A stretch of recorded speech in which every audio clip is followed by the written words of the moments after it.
All right, what is up, guys? Rational Geek Driver here. We are live. We're going to try to do a little bit of a live here today. We're on a DoorDash order. We've already done a Grubhub order today, and we're at $10. We're going to about, I guess, 2 o'clock when I have to pick my son up. That's kind of the new schedule that we're working out here because things have changed. I've got my 4-year-old now in school, going on 5. He's now in pre-K, and then we've got the baby. So there's going to be all sorts. And then I edited out a lot of the stops and stuff so that nobody was having to watch an empty car. But this one is going to be live. I'm going to go live and turn right onto West show you my morning for a little bit. I'm not sure I'll stay live the entire time. We'll see how all of this goes. We'll see how it pans out. But we'll document the morning and see turn left onto US 11 how this goes. Williamsport Pike. Plug this phone in here. Hopefully my audio is coming through okay. But yeah, where are we at? Lots changed. Lots changed since I was live last. One in being my acceptance rate right now is at a whopping 3% with DoorDash. So we have returned back to form, as I announced in my last video, kind of getting closer back to the roots. And why did this happen? Why did we return to zero to a 3% acceptance rate? Well, because guess what? It's just where the orders took me. And I pretty much said, well, it kind of was a DoorDash force thing where continue on US 11 north for 3 miles. You know, obviously I've been working hard to maintain my acceptance rate and stay platinum. And then DoorDash unilaterally screwed me. And then, I said to myself, you know what am I doing here? And it caused me to do a gut check, a number check, a look back, and decide. I had to decide, am I going to forego other apps, focus all my attention on DoorDash to get back up to platinum, and was it worth it to do that? Because DoorDash should put me in a position after they deactivated my account due to a mishap with my background check and then took me off platinum. I lost my income from DoorDash for basically about 3 weeks, almost 2.5, 3 weeks. And when I returned, I was at like 50 deliveries. Platinum was gold, and I said I got to get back to platinum, and it was like I couldn't even get on the schedule. So I said to myself, you know what? This is crazy. And DoorDash support offered no solution to that, even though it was DoorDash's fault, even though it wasn't my fault that I lost my platinum status. And I said to myself, what this wife is in the hospital and we're having and know that. But it was like, wow, really, they screwed me at the moment that I really had prepared for the better part of a year to say I needed to make sure I was in a position to be able to dash whenever I wanted, because I knew I would be dealing with various different things. And during that time, through no fault of my own, not because I let my ratings tank, they screwed me. And I said to myself, you know what? I went out on my own. I started working the other apps. I reconnected with my old self, so to speak, and realized I don't need to be a platinum driver, and I can schedule, and I can make just as much money. The money I was making as a platinum driver, I can make just as much money multi-apping. In fact, I can make more on most days. But even my worst day makes more than my worst day as a platinum driver doing earn by time. So the benefit of continuing that rat race is none. So I said, you know what? I did this for over a year. I've got enough to say that. I went back. I confirmed my opinions. It was not a Take feeling. The next right at Corporate Boulevard. It wasn't just, I think this is it. It was, let me get back and look at my numbers. Let me look and see, what did I earn? And I went back, and I could go back and target it in. And I went back and analyzed my numbers as I sat in the hospital room with my wife. At the traffic circle, take the access to the DoorDash app and beginning to earn again on Spark and Grubhub and Uber Eats. And I started to realize, wow, Grubhub is the app we DoorDash drivers have been wanting DoorDash to be in a lot of ways.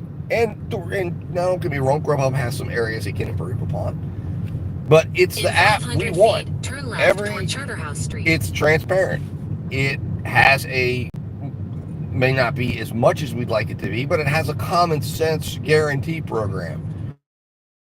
The stats that it keeps track of make sense. There is no ratings. You can have it on at any time. And most of the orders that Grubhub gives you, even though they're long,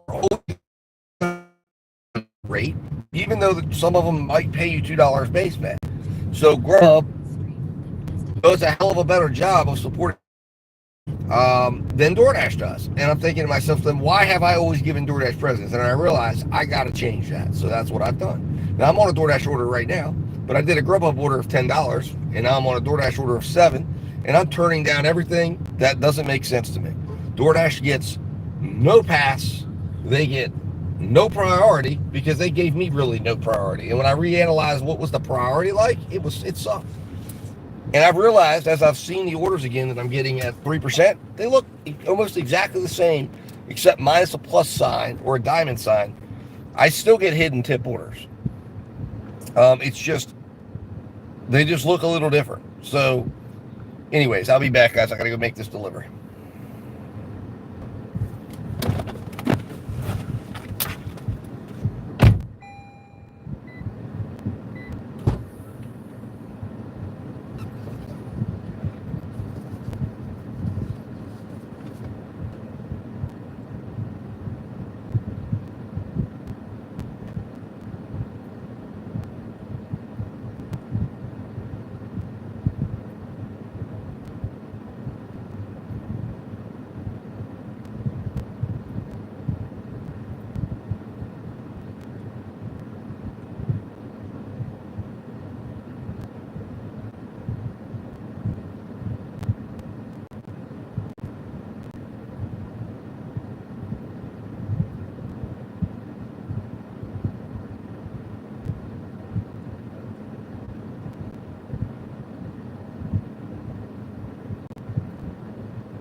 All right, guys. So that was a $7 payout. Stayed $7, $2 base pay, $5 tip. And yeah, you might say, well, weren't you trumpeting earn by time? I was, but I feel like earn by time doesn't necessarily fit in very well with multi-apping. And I want to be able to see what I'm getting. And the more I force DoorDash to show me, the more they show me. Like the other day, I got an order for $14 6 miles, again with a 6% acceptance rate for Papa John's. They had to show it to me. I mean, I made them show it to me. They eventually showed it to me. They will eventually show you. The algorithm is again, as I learned and have learned, and again, I knew this going in, but the algorithm will learn you. The algorithm is tailored to the driver, not the market. The market is you. So what you do, your behavior, how you interact with the algorithm is how the algorithm will treat you. Now, you know, it's going to look for, you know, part of what happens is a lot of times people don't realize this, but because they think of it as like, oh, I'm getting stacked up against driver A, driver B. Yeah, they're stacking this up, but they're developing a profile. So they're saying you may see less orders. Your order flow may seem less if you're not willing to take a $5 order, but you've got to communicate that. You've got to, because the algorithm is looking at your average.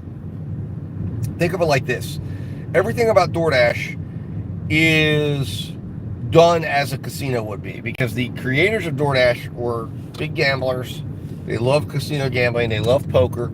And they basically have designed the DoorDash app and its algorithm to operate very much like a casino does. So you have your average daily theoretical, and when you're looking at, say, a Players Club earnings, and a casino tries to figure out how can they get the player to play. We're the players, right? So they're trying to figure out how are we getting to play? How can we do that? What do we need to give them? What kind of comps do we need to give them, etc.? That's what a casino's thinking of. And the driver, it's kind of the same thing. They're looking at an average. The algorithm is thinking to itself, okay, what do we need to get this driver to drive? What's the miles to money? What's the average sized order? What's all of this, right? So I believe part of many people have tried to understand, well, why was the glitch ever allowed to be around? Well, I think the glitch was meant to deal with cherry pickers, because what they did is they understood, and it's been understood, that DoorDash does not have control over its own algorithm. So as a result, I'm sorry for I took the wrong path. I did. I when I'm streaming, I have to go avoid certain areas because it will not do well. Anyways, so now, and I've got the chat up because I can't see the chat where my camera's at up there, so I have it now up in a place I can see it. Hulk Smash, good morning. Thank you for stopping in. And yeah, it doesn't work good. EBT does not work good with multi-apping. Like I said, EBT is for the driver. EBT is a way, that absolutely, without a doubt, I hear what Tony Shu's saying. It's for the casual driver, the non-multi-apper who wants to come out and just say, you know what? I need to know that I can make at least $13.25 an hour when my wheels are moving. So you go out and you just hit accept. And listen, there are days that I've gone out and said, I just want the simplicity of an EBT shift, right? But listen, you're going to go everywhere, and you're going to get some no tips. You're going to get some tips, and really, tips don't matter under EBT. What matters is the ultimate payout. Hence, one of the videos I recently saw was a video discussing the new payout screen, which came to my market about 2 months ago, where they don't show you anymore right away the tip the tip base pay breakdown. They just show you the overall payout. And there was a content creator who was attempting to figure out why that was, and I'm thinking, well, it's pretty evident to me, because it goes along with the idea that under Earn by Time, they don't really want the driver focused on tips or no tips, because it really doesn't matter. They're saying focus on the overall payout. So when the payout screen pops and it's a $10 payout, you just see the $10 payout and you're like, okay, $10, there it is. Because tips don't matter, because Earn by Time and the base pay is what is going to make that up. Hey, what's up, King of Decline? I love it. You're wearing the same colored shirt. Awesome. And hit that decline button, man. But so they're wanting to get the driver away from worrying about tip or no tip, and they're just saying hit accept, and then because obviously on EBT, to make money on EBT, it's a totally different mindset. You're not shopping for the big tips anymore. You're shopping for the long trips, and you're shopping for the trips, for the stack trips that allow you to stack base pay up, and then get, say, $3 tips for $9 and $15 of base pay, which would be an hour of work, would equal what? $24 for the hour. And that's how they want you to think. So they don't want you to be sitting there going, oh man, I just made, and here we go, guys, $6, 5.8 miles. Where are we going? To Rivanna Run. It's Taco Bell. It's right up where I just came from. It's actually up by my son's school. And I don't mind. I've delivered to these people before. That's another thing, too. Well, we're talking about this in a minute. I got to decide if I'm going to take this or not. I'm going to decline it. I'm declining it. There it is, guys. Sorry. Sometimes you got to take a stand with DoorDash. I typically would never take a 6 for 5. Even if it is going, because it's not going necessarily, it's going to the very end of my area. So I have to come all the way back here, which is where you're going to get orders, the closest point you're going to get orders. And really the best places are probably about 9 miles down the road. But I'm not going to go down there until I have some money in the car, unless it gets really dead up here for a while. And then I'll start driving there in hopes that I can get an order somewhere along the way and not have to drive all the way down there. And there's a Walmart. I'm sitting in a Walmart parking lot right now. So my hope is I get a good Spark route and it brings me closer to the area I need to be in. Anyways, King of Decline. Thank you, King of Decline. I appreciate that. I appreciate the affirmation of the decline there. So, the thing is that, EBT is, again, it's in the idea of DoorDash that they just want you to focus on, hey, hit accept, drive, and let us take care of the pay, and then you're going to make about $19 an hour. That is the sweet spot about in my area, in my market. It's like between $19 and $20 an hour. That's what you're going to make.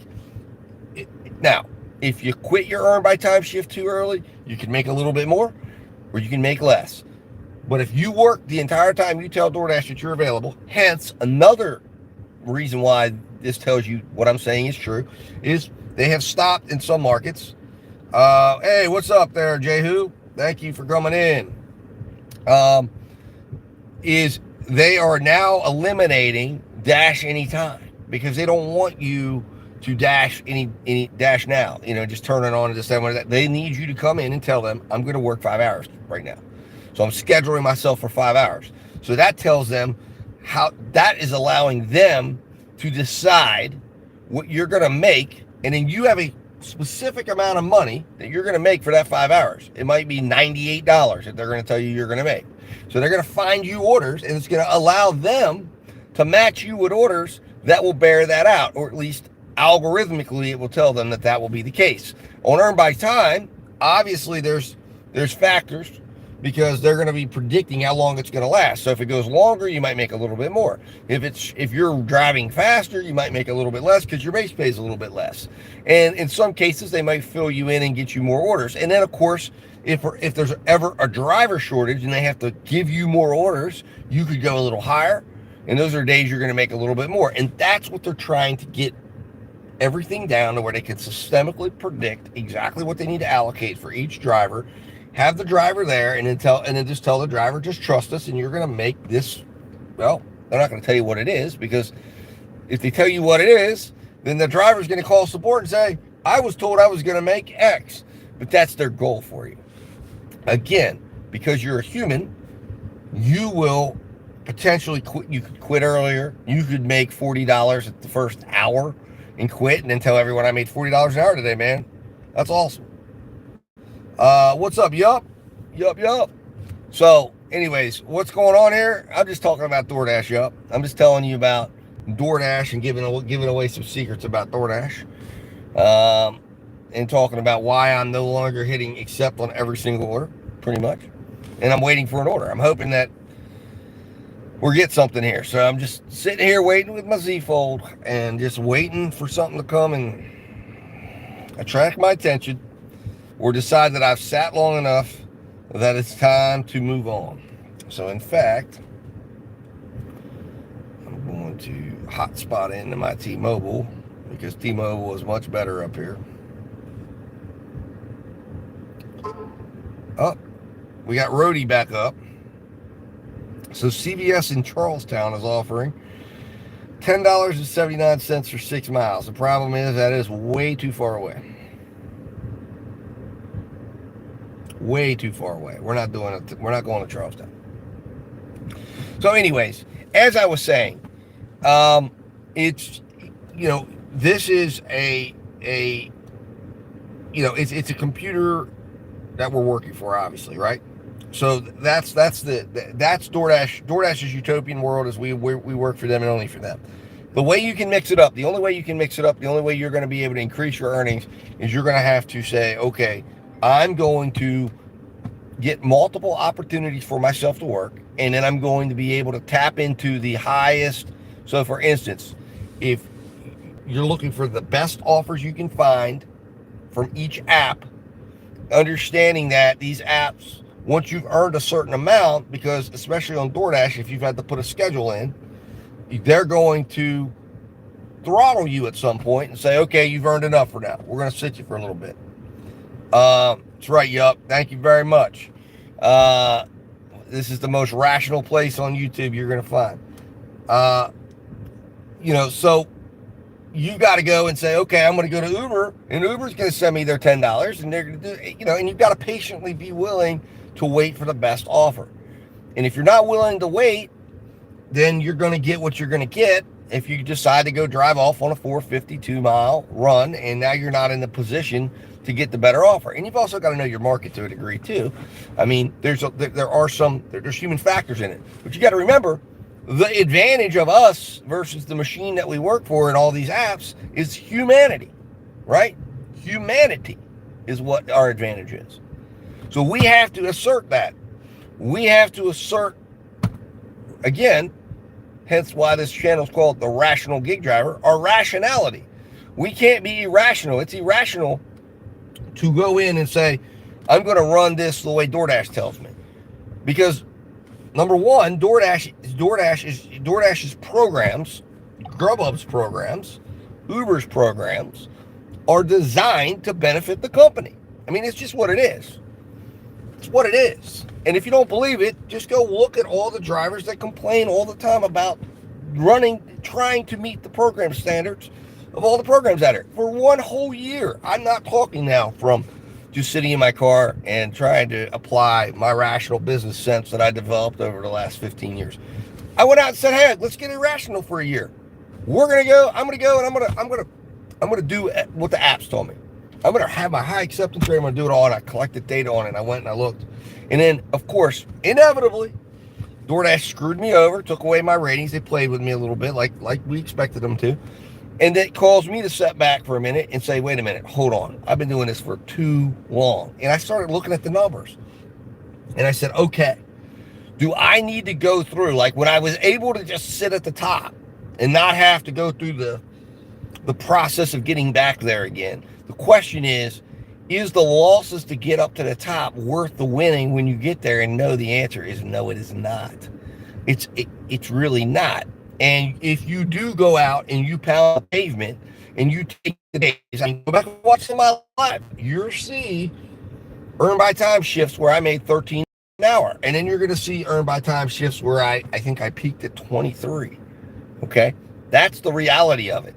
And if somebody out here tells you it's different or tells you that somehow they're doing something different, then you ask them, well, what are you doing different? Is your decline button different? Is your accept button different? Does it look different on your phone? Do you have a different program on your phone? Because if I hit accept on every single order, 90% of the time, there's nothing, we're all doing the same goddamn thing. So there's nothing different you're doing that I'm doing. So how are you earning 100% more than me? You shouldn't. I mean, maybe there's some market considerations. Clearly, if you're in a city where maybe people are tipping better. But the reality is, if everybody's getting $2 base pay, then it ain't the city, friend, because base pay is the only thing that would make a difference in cost of living. And you're showing me tips that are about the same that I'm seeing. So something ain't right with your numbers. There's no way you're sitting here making $40 an hour all the time on one app. There's just not. And take it for what it is. I'm not going to go further than that. I don't got to go further than that. I don't need to know why you're presenting that to me. I just know that it's not true. I just know that the numbers don't match. And that's just that. So then, hey, you know what? That's entertainment. Great. You're entertaining me. But are you actually paying your bills? It's funny, you know, and it all bears out. It all bears out. It bears out on every single person out there that I've ever seen come before. And I know the numbers, and they don't know their numbers. And the bottom line is, you can make about $30 an hour, but you've got to have multiple apps. And if you do follow the prescription for DoorDash, DoorDash has designed their apps the way they have got the program in to where if you're going to use the app for this alleged priority without a glitch, okay, without the glitch was the, whatever you want to call it, the advantage. Without that advantage where you can pass up all the bullshit orders and move it off your screen, you're going to make about $20 an hour in the end. Over time, it's about 18 to 20 bucks an hour. And then your expenses will come out off after that. And you see all that. That's correct. Active time is irrelevant at the end of it. Well, no, it is irrelevant. Yup, because you're 100% right. Because what matters is when I leave my house and I say I'm going out to work, and I say I have 10 hours to work today, and I end up making 200 at the end of that 10 hours, I've made $20 an hour. So it matters not that I only worked 4.5 out of the 10, and maybe made 40 bucks an hour technically while I was driving, but I was available for 10. So I needed to make that $40. I wanted to make 400, 500 bucks, but I only made 2. So that's all that matters. And at the end of the day, that's the only thing that matters. At the end of the day, really, guys, the only thing that really matters is what you made at the end of the day, which is why I've always said gig work is goal work. So you cannot approach gig work as hourly. Hourly is wrong. In fact, it's a distraction. You should be looking at only two numbers. What is my goal for the day, for the week, for the month? What am I making per mile that I drive? That is the main efficiency standard. If you're only making $1 a mile, then you know that you're going to have to drive, to make 50 grand in a year, you have to drive 50,000 miles. Well, let's put the math on a vehicle. You got about 4 years left of your car. I hope you're setting money aside. I hope you don't have a loan on it. I hope that you have the ability to go get a new car in 4 years. Because if you do not, you're going to. I hope you have the ability to pay for your oil change. Otherwise, you're going to be getting a new car a lot sooner. You're going to be getting tires a lot sooner. You're going to be getting brakes a lot sooner. So if you're not putting money aside and you're driving at $1 a mile, and that's $1 a mile while you're working, that's not even counting your personal miles, then it would be rational to assume that you've got to drive it better than $1 a mile, right? So if you're working earn my time making $20 an hour driving at $1 a mile or 85 cents to $1 a mile, and our good friend, look, one of the superstars among us, really unknown to the major gig tube, but Dashing with John, he's right up the street from me. He'll tell you right away that DoorDash got he drove a lot and he made a lot of money, but his car ended up going out at the end of the day. Now he's renting, which is an interesting idea because, and again, I'm looking forward to seeing how that pans out for him because he's paying. The average new car payment right now, at least it was a couple months ago, it might be coming down a little bit now, it's $895 a month. That's not including car insurance. That's not including wear and tear, etc. So you're talking about well over $1,000 once you probably put the car insurance on that and everything else. He's getting to go rent a car for about $1,000 a month. Now, obviously the car he's probably renting is not comparable to what you would pay for that $40,000, $50,000 car that you're going to be buying. But the idea is that he's got this $1,000. He doesn't have maintenance anymore. He doesn't have to worry about oil changes anymore. He doesn't have to worry about new tires or new brakes. And he can take that $1,000 and fully write it off against, it becomes a write-off. And he would have been, if you're making, if he makes $5,000 in a month, hey, he can write that off as, 1/3, as a fifth of his money goes out. I'm not certain. He says, I asked him, he says, yes, you can still claim mileage. I don't know if you have to itemize. I don't know how it all goes out when you're renting, but to me, that would make a hell of a lot more sense if you're going, okay, I own a car, right? Now, you go buy for your business, that is.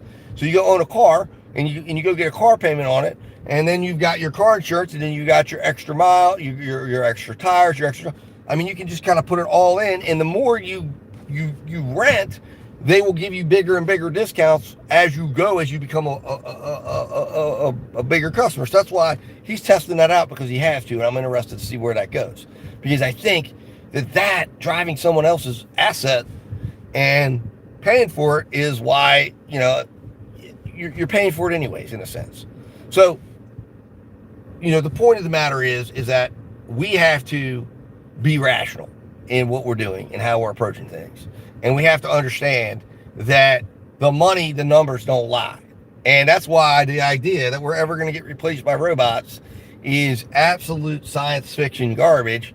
We might at some point, but it really doesn't make any sense in the gig world, because if you want to believe that these gig apps who can barely afford $2 base pay want to go buy a fleet of automobiles, deal with licensing regulations. Excuse me, where's their ground team? Who's going around to every community? You have to understand, you don't just get to get a fleet of self-driving vehicles and then you just plop them in a community, and that there isn't going to have to be a hub. There isn't going to have to be a body in every single community they want to operate in. Now they got to pay that. Now they got to pay regulatory fees. Now they got to pay licensing fees. Can you imagine the liability if one of their self-driving vehicles gets in an accident? Excuse me, their profits go completely out the window. So anybody that understands what that takes to get in there, other than the fact someone's going to say, well, they're testing it out. Will they test it out? Will there be cities where they might have like a self-moving thing that goes on the sidewalks? Of course. It's possible. But we bear all of that. We get in an accident, we bear the cost of that. especially if we're, because now if we're, and the only time the apps are even involved in an accident that we get into is if we're on a delivery. And still it's our fault. It's our vehicle. It's our responsibility to get it repaired. It's not their responsibility to get it repaired. And then you don't have to recycle that vehicle and go through buying the fleet all over again every 10 years because they're not going to be driving forever. And they're going to be required to keep them up to date and current.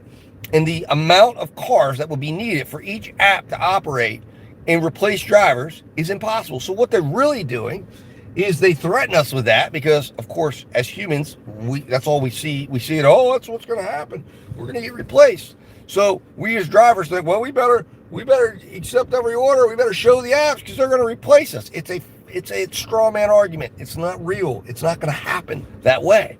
What they are going to do, what they have been doing, is they're putting a lot of R&R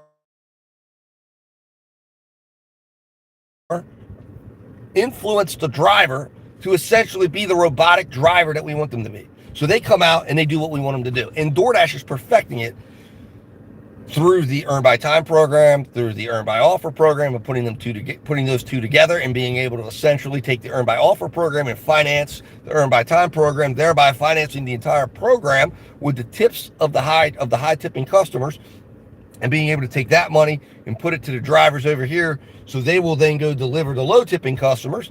And essentially, as you can see, they've now adopted a payout screen that doesn't even show you the tips unless you click a little button.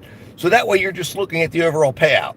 And all you're worried about is the overall payout. You're not worried about what was the tip, what was the base pay. And they're hoping most drivers are going to be moving on and not looking and not worrying about seeing a $2 base pay or a $10 pay on Earn by Time. They're just going to move on. They're not going to look at it. They're not going to go deep with it. But they're programming. They're programming. DoorDash's programming is exactly. Yup, $15,000 loss on a $3 delivery because that self-driving car decides has a malfunction. And let me tell you something. How do you think a self-driving DoorDash car is going to operate when they can't even operate their app? Can you imagine if the app crashed and all their self-driving cars took a left turn at the same time and they had a massive $6 million loss because all their cars wrecked, all at the same time or just shuts down? I mean, you're really, and there it is, guys. Spark comes in right here. I'm right over here. 1331 for 11 miles for 4 drop-offs. That is what we call a rejection. And look, I'm not saying I'm working about 58% of the time. That's what I was doing before I did this. So that's where I'm back out of there, which means I'm sitting out here about like 40% of the time, talking to myself, talking to my phone like I'm doing right now, working on paperwork, making phone calls, talking to my sons, whatever, Mr. Flex, what's up, man? How you doing? Good to see you. Good to see you in there. And thank you for the super chat. I appreciate it, man. Appreciate it. But, and that's, and that's the reality. That's the reality of how it should be. You're sitting out here and and that's where it's going to go. So we are, we've got to understand that at some point we have to utilize the big tool, the greatest advantage we have, and that is our humanity or our thought process, independent thought, ability to say no, ability to wait it out. And let me tell you, it works because I can tell you my numbers are as strong on a bad day as some of my good days were when I was doing a 70, 80, 90% acceptance rate. I'm having no problem making $18 to $19 an hour on a consistent basis at all. In fact, most days when things heat up and I finally start getting the big orders coming in, I mean, the other day, what was it, on Monday, I think I didn't do an order under $20, between Spark, Grubhub. I don't think I did a DoorDash at all that day. They didn't qualify. And you know what? They sat on the sidelines. So if you don't come give me the money, see you later. See you later, DoorDash. That's that you get to qualify to come work to get me to go work for you. And that's the way it should be. So look, dispel the threat right now that there's any type of idea that we're going out of business anytime soon due to automated driving. That's not happening. It doesn't make any sense. The numbers don't bear it out. I'll tell you how you go. You're going to go out of business. You're going to go out of business if you go and you drive at $1 a mile or less, and you run your car out. Every one of us is a threat to go out of business. Yup, I agree with you. Spark absolutely is my king right now in terms of getting the most out of it. And right now, unfortunately, I'm doing a lot of mornings right now. So in my market, it's not the strongest in the morning. Like yesterday, I started out with a $24 Spark. And then I got now I'll tell you what, Spark has been ultra aggressive on canceling orders. Like I literally accepted a Spark. I took a $24 Spark. Then I took a $6 Uber for 1 mile. It was a Starbucks. So I grabbed the coffees. I went and delivered it. I was 2 miles from a Walmart. I'm driving off from that delivery, and I got a $17 pickup. It was a one stop pickup for $17 going 2 miles. I said, yeah, I'll do that. It was a lot of items, but I didn't really matter. As I always say, low miles, I'll trade item count. That's no big deal, I'm going to carry a few bags. And I literally pull in the Spark. And the funny thing was, I think it was having GPS issues for some reason because it gave me the warning, as I'm driving. And I'm driving to the Walmart. And I pull in, and I'm looking at my parking number, and I'm getting it up. And, of course, as always, sometimes, Spark will take a second. So I swiped out of my app, come back in, order's gone. They canceled me. So then it set me off. At that point, I lost that order. And then I didn't get anything decent. Oh, wait a minute. $45 Home Depot. What do we got here for Roadie? Probably not something I can do. Roadie does a lot of times you see these big gigs come through for Roadie, and it's like too big for my car. Too big for 39 miles. That's probably the one. Yeah, no, we're not doing that. That's going to Front Royal. It's extra large. Exactly what I said it would be. Anyways, so I lost it. And then it ended up slowing down my morning. And then, it's the downside. If you go 2-3 hours or 2 hours in the morning without being able to get much, it'll slow your day up. And then there's just I only got to go out and work 1 hour last night because of various different things. But they're just hyper aggressive on trying to get you disqualified from an order. And I'm like, what are you doing? Like, I'm at the Walmart.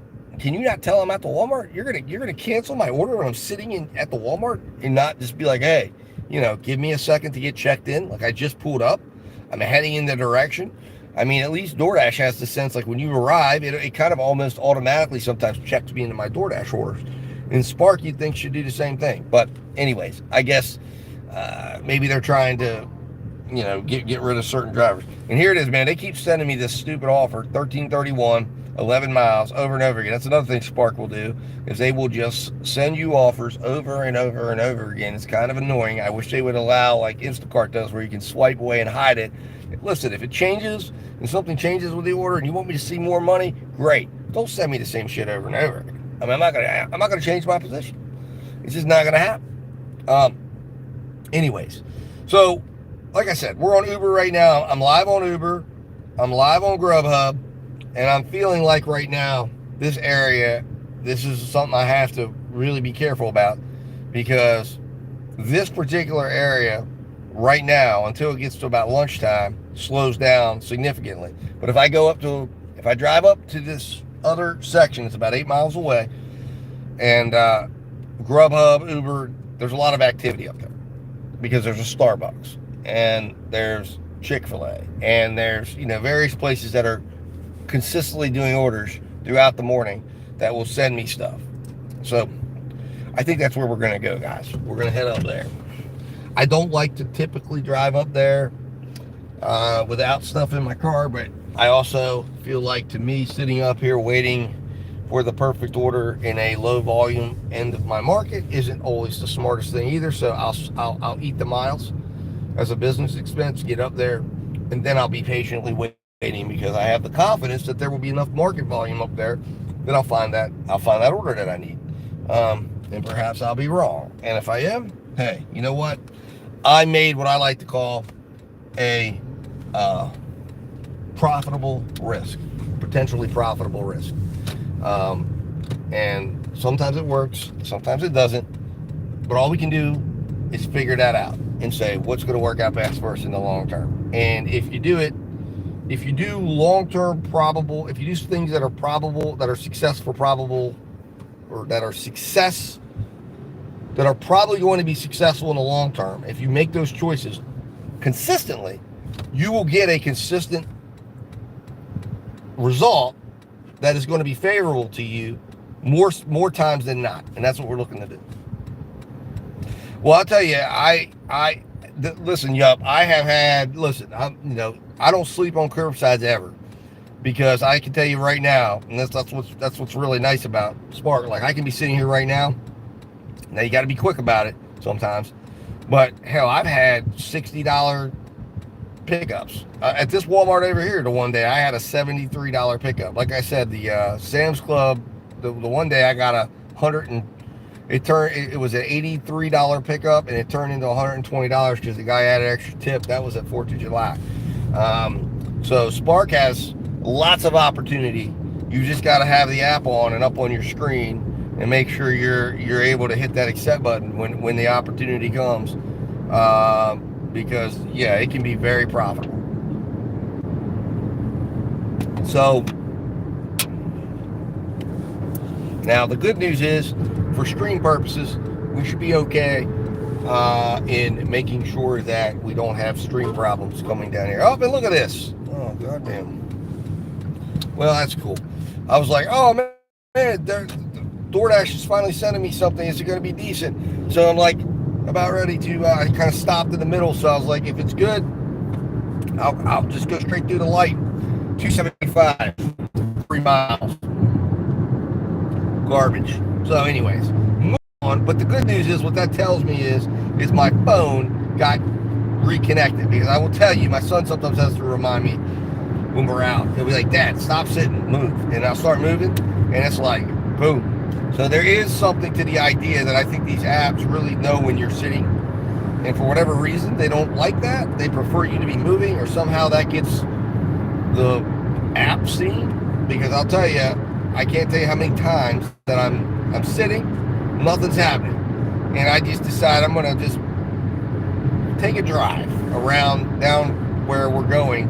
It's like one big circle of restaurants, hotels, and retail shops, and I drive the circle, and all of a sudden it's like, I'm not saying you're getting great orders, but orders will start popping in, and my phone will just start going off like crazy. And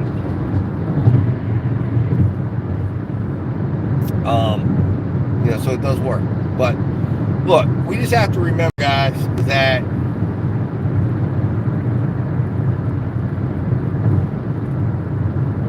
these apps do not have really any more information than we do about the algorithms that we're working for.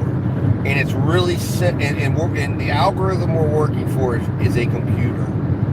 So it is inputting numbers. It's ranking us by our actions and activities in the information that we're providing it. So if you continue to provide it with bad information by taking bad orders, I'm going to tell you, as I have seen for a year, and I've watched my account, my DoorDash account, degrade severely over the last year in 2 months from what I got out of it. And I went back and looked at the numbers, because I had my post-cruise and my pre-cruise. And basically it was May of 2023 when I was the last time I worked normal. Now, my numbers were a little softer because I did not have Spark in there, because I was deactivated on Spark. And of course there was the really good times from, like, I guess it would have been August of 20, I believe it was August of 2021, I want to say it was. Yes, it would have been August of 2021, and maybe it was August of 2022. I can't remember when it was, whether it was 2021, I think it was 2022 when I got Spark. But for like the 4 or 5 months that I had Spark. Oh no, please, God, we're going into traffic.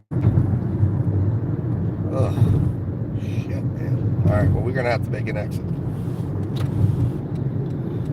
We're getting over. What the hell? I don't know if this is road construction or what this is, guys, but man, oh man, lucky us. So having something like this happen, of course, doesn't help your day either. But it is what it is, guys. It is what it is. You know, you can't get mad about it. You can't get mad about anything. You just got to go with it, ride through it. And sometimes, and now I don't really feel any type, that's the nice part too, is I was always feeling like when I was trying to manage my acceptance rate, it was this absolutely insane, ridiculous idea that it was like, oh man, what if an order comes through? So I would turn my app off, right? I'd turn my app off to manage an acceptance rate that when my app was off, I wasn't making money. So how the hell did that make any freaking sense? I mean, it almost was at a point of insanity, because that's kind of where it goes. And I feel a lot less insane now. I feel, but I also feel like, to me, one of my biggest concerns was when I would come out here and talk and make a video and talk to everyone, I would always feel like people would come in my comments and say, I'm doing this, or I'm getting this, or I'm trying this, or I'm working this. And it was like, well, you know, I really am not authentic because I haven't done it. I've never worked with a high acceptance rate. I've never had one. Yep, Hulk Smash. That's probably a good rule to keep. Never sit more than 2 minutes. I normally will sit for 5 and then move location, even if it's just moving across the parking lot. But I'm probably sitting for too long in that case, because I really need to probably do 2 minutes on that, because really, once you sit for 2 minutes, I mean, what's the harm of moving? I mean, you know, if they're going to send you an order, they're going to find you one way or another. And if somehow you can get yourself recalibrated or reprioritized in the, or re-noticed in the, you know, app, because they start to see you move. I think part of what it is I think almost it's like, you know, the lack of this driver's not available. And as soon as you start moving, it's like, okay, this guy's available. He's driving. He's moving. You know, and he's ready. Yup, says I'll sit for 20. Well, yup, hey, listen, you know what? Yup, if it works, man. And you know what? When you're sitting, you're not burning miles. So, you know, one of the things I pay attention to is my dead miles.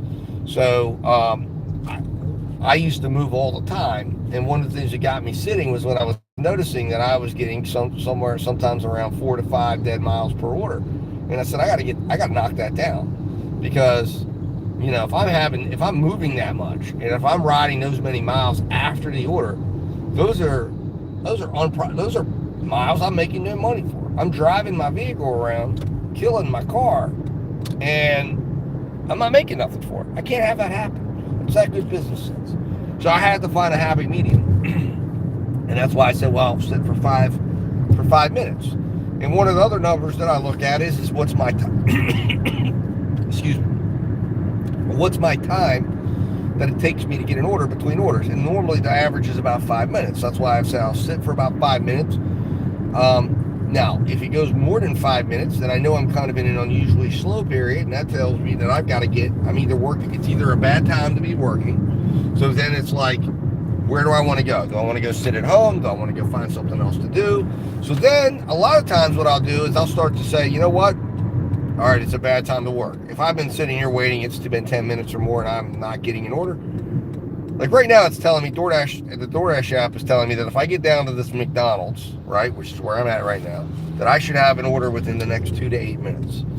So, you know, that's not really good at all. That's telling me, what I like to see is 1 to 3 minutes. If I see 1 to 3 minutes, I know we're in great cherry picking time. And that's kind of how you can use the app here and say, look, what's your expectations? Is it good for a cherry picker when you have a 2 to 8 minute wait between orders? Absolutely not. Because that means you turn that order down, it's going to be a while. And really what they're telling you there is probably based on your acceptance rate. The lower acceptance rate is, the longer your wait's going to be. If you have a higher acceptance rate, it's 2 minutes. But does that mean you're getting a better order? Absolutely not.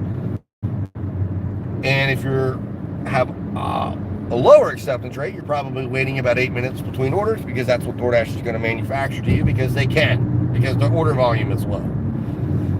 But the good news is, about 11 o'clock, in about an hour, things will speed up, and we'll make some money. My goal today is to come out and make $115. That's what my goal is. I'm not planning to work a full day, so I would like to think I could get that done in about 4 hours. As it stands right now, we've made $17 and some change. So, and we've been going for, I don't know, probably about an hour, maybe a little over an hour, I'd say. Yeah, a little over an hour. And so it's not been a very active morning. But again, understanding that, unfortunately, I'm making about 30 an hour. I'm working about 58% of the time. And that's been my average this week. So I know that if I'm out and available for 4 hours, my expectation would be to make probably about $75 to $80. So I know I'm going to have to be out, which again, I have the availability to be out till about 2 to get my son, and then I can go drop him off at my house and go out for a little bit longer. My now oldest middle child has his first, he's starting on the freshman team. So he had his JV debut, but now he's starting on the freshman team where he starts. Both sides, he's playing money back, and I believe they're going to try him out at linebacker, but he's been doing quarterback, but they're talking about maybe starting him at linebacker. He's got a hip pointer injury, though, so we'll see how much he plays tonight. But he's supposed to be starting, and he's supposed to be the star out there. So I want to go to the game at 5:30, so I don't have a whole lot of time after I pick my son up from preschool or from pre-K to do much work, if I do any work at all. So I don't know. It's looking like we might fall a little short of our goal, because most of the time in this market, it's after 3 o'clock when Spark heats up. Now, after 3 o'clock, the other day, no lie, I went out at 3 o'clock. By 5:30, I had $125. It was insane. 2 hours, 2.5 hours. I mean, I was getting shops, I was getting curbside pickups, and then on top of that, I had gotten a couple of Uber and Grubhub orders that were nice in short mile runs that I was able to turn out in between while I was waiting on getting my Spark orders. And I went out, I started at 3:21, I ended at about 7, just after 7. I think I made $155. But what I can absolutely guarantee you is, under no circumstances would unless it was just an absolute unicorn day, if I went out and EBT'd, would I ever have a chance of making $150 in 3 hours, or a little over 3 hours? Never. But that happened because I was there, and I had all my apps on, and I took the best, and I just kept taking the best orders, and it turned into something for me. So that's why multi-apping is the king. One app, 2 apps. You need to be on as many apps as you can, and then you need to go out. You need to only hit accept when the offer on your screen makes sense to you, and you feel it reaches a monetary amount that you feel represents the best use of your time. And if it doesn't, you hit decline. Don't be afraid. And trust in the fact that you will eventually have enough. You will find enough. You will find the orders. And again, gig work is goal work. So know what your goal is. And if your goal is like 500 in a day, I don't think gig work right now is going to probably be very reasonable to do that if you're trying to do it on a food delivery and a grocery delivery basis. Are there gigs out there that could do that for you? Yes, but you're going to have to. It's going to be a different style. It's going to be, cargo and stuff like that. Not grocery delivery. If you're looking to make 200, 300 a day, is that possible? Absolutely it is, but you better be recognizing that if you're going to do that on a consistent basis, it's going to require you to be out for a good amount of hours. And you're going to have to be willing to go out, focus on that goal, focus on finding decent orders that are going to get you to that point, know what your daily goal needs to be, and go out and attack it. And decide, if you can't work 10 hours a day, then you may have to work every day of the month in order to hit a goal if it's that lofty. Do some math on it, right? Remember, $100 a day for 30 days is $3,000. So take it from there. If you make $200 a day for 30 straight days of work, that's $6,000. It's not really that hard. So if you can go out and make $200 a day for every day of the month, you're going to make about $6,000 a month. And that might be great for you. You might be able to if you make $300 a day every single day and you stay out long enough to do it. Although I think that there would be days that would be tough to do it, but if you can do that, you're going to make $9,000. The math is simple, right? And there's some months that have 31 days. So now you're talking, that'll give you a little extra in that month. But the point of the matter is, the math is really simple. And if you're looking to make, if you can make between $100 and $200 a day, and really what you really need to do, the simple to it is focus on how many days can you work this month. So if you can work 25, if you can work 25 days a month, right? That's $2,500 a month if you make $100. And then that's $3,750 if you're working, if you're making $150. And it's $5,000 if you're making, if you work all, or if you're making 200. So, real simple math. Figure out how many days you can work. Go out, focus on that goal. Make sure that goal is enough to cover what you need, and then go after it. But have a goal in mind that's reasonable, attainable, that's not too high, that will allow you so that way, as you're going through and you're strategizing for it, when you hit that goal, and you want it to be a goal you can hit on a pretty frequent basis. So you're going to surprise yourself, because if you're hitting the goal most days, and then you're going to have days where you hit that 200 or 225, you're going to really, and then you look at your numbers at the end of the month, you're going to be like, wow, that's awesome. And then if you are already at your goal, because say you said, I'm willing to work 25 days this month, and I need to make about $3,500 or whatever, $3,750. And I'm going to, okay, so now you look and you go, I'm going to make $150 a day, and you're averaging $185 a day. You might find out that you're at day 21 and you're like, I don't need to work anymore. Like, I can have 4 extra days off I didn't expect. Or you can go out and work, and you can make extra for that month and put it in a savings account. Now, again, I'm not a financial advisor or anything like that. I'm just saying, you've got to set goals. Gig work is goal work. Don't go out and say, I need to make X amount an hour. No. You just need to make X amount today. And then you need to stay out long enough today to do it. Have your amount of time that you think you can do it in. If you hit that time, do you have extra time you can work? If you don't, today, then you're going to book an L for today, and then you're going to mark that down, and then tomorrow you're going to have to adjust your goal a little bit. And if you go 10 days into the month and you've missed the goal every single day, analyze why. Do you need to work more? Is your market just not going to support it? And again, if you're at the end of the month and you're not able to make all your bills and all your expenses and cover everything you need to, well, then gig work is probably not the best way to be full-time supporting yourself.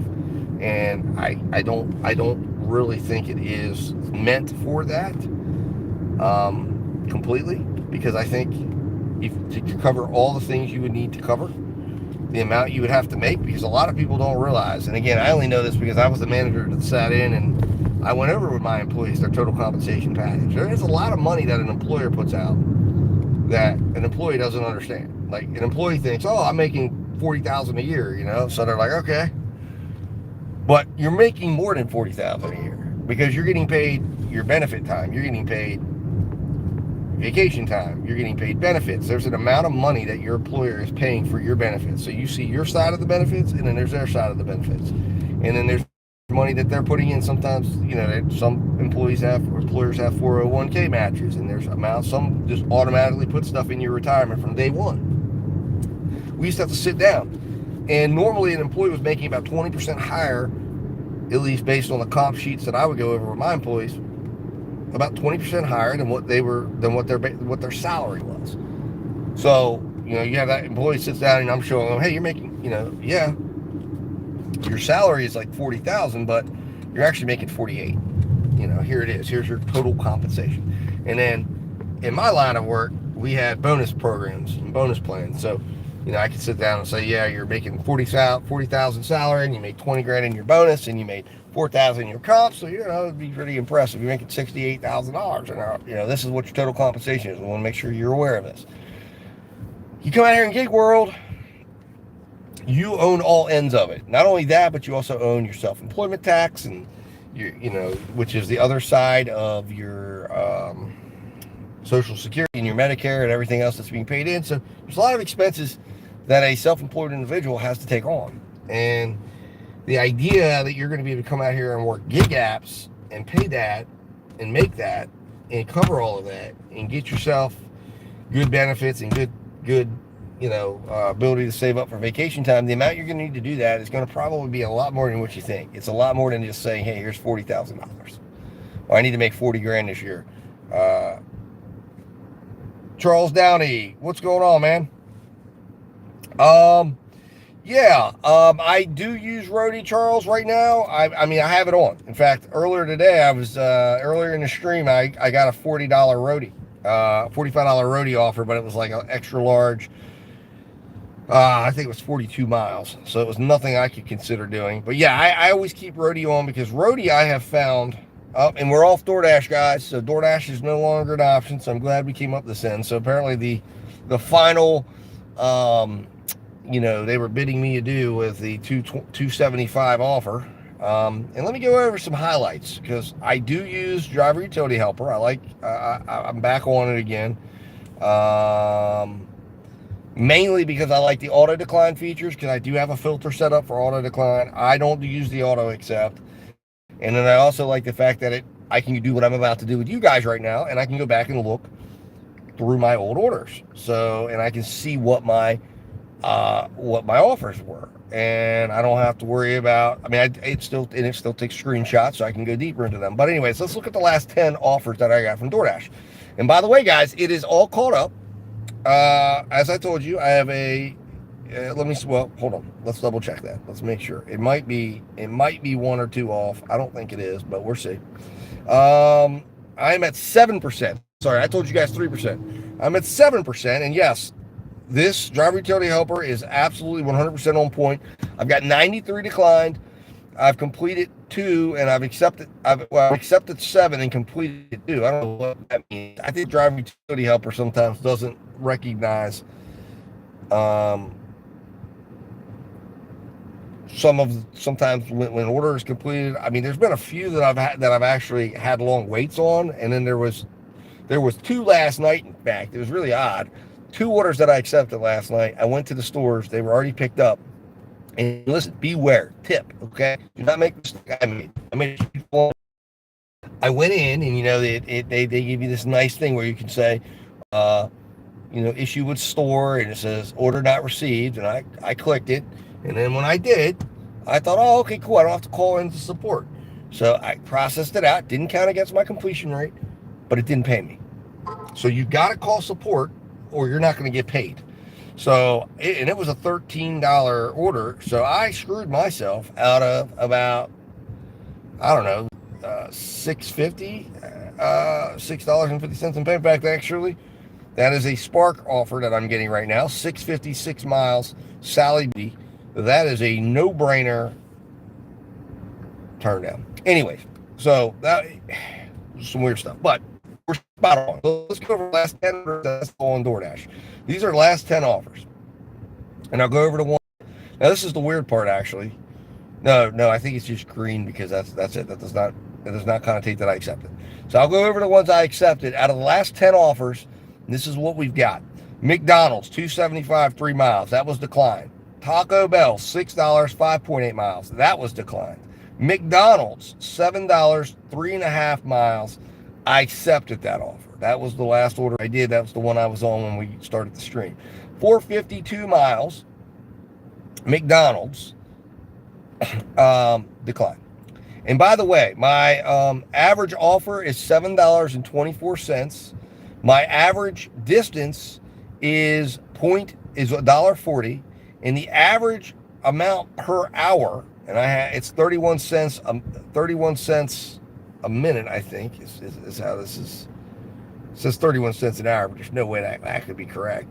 I think it's 31 cents a minute. So my average right now, that offer per hour, so the hourly rate, and let's see what this bears out, is $18.60 an hour. What have we said, guys? What did we just talk about that DoorDash wants us to make? The average per hour on the last 100 offers, as per driver utility helper, because they keep track of that, the average per hour for the offers that I've received on Earn by Offer is $18.60 an hour based on DoorDash's time. Now, obviously, some of their times are a little aggressive, but I've noticed that they've really started to close that gap and come in a lot stronger on their hourly predictions. $18.60 an hour. And what have I told you that I noticed? It was between $18 and $20 an hour, and they're coming in at $18.60, and I'm probably a little higher than that because we as drivers finish ahead of time. So offering us at $18.60, come in a little faster, between $19 and $20 an hour. There it is. There's your validation. Thank you. I collected 100 orders through my driver utility helper app, and that's telling you. And if you want to get the driver utility helper app so you can get numbers like that, and you don't have to do anything special, you don't have to do crazy spreadsheets like I do, you just literally let it keep track of your offers, share your screen. Got to have an Android. I recommend an Android.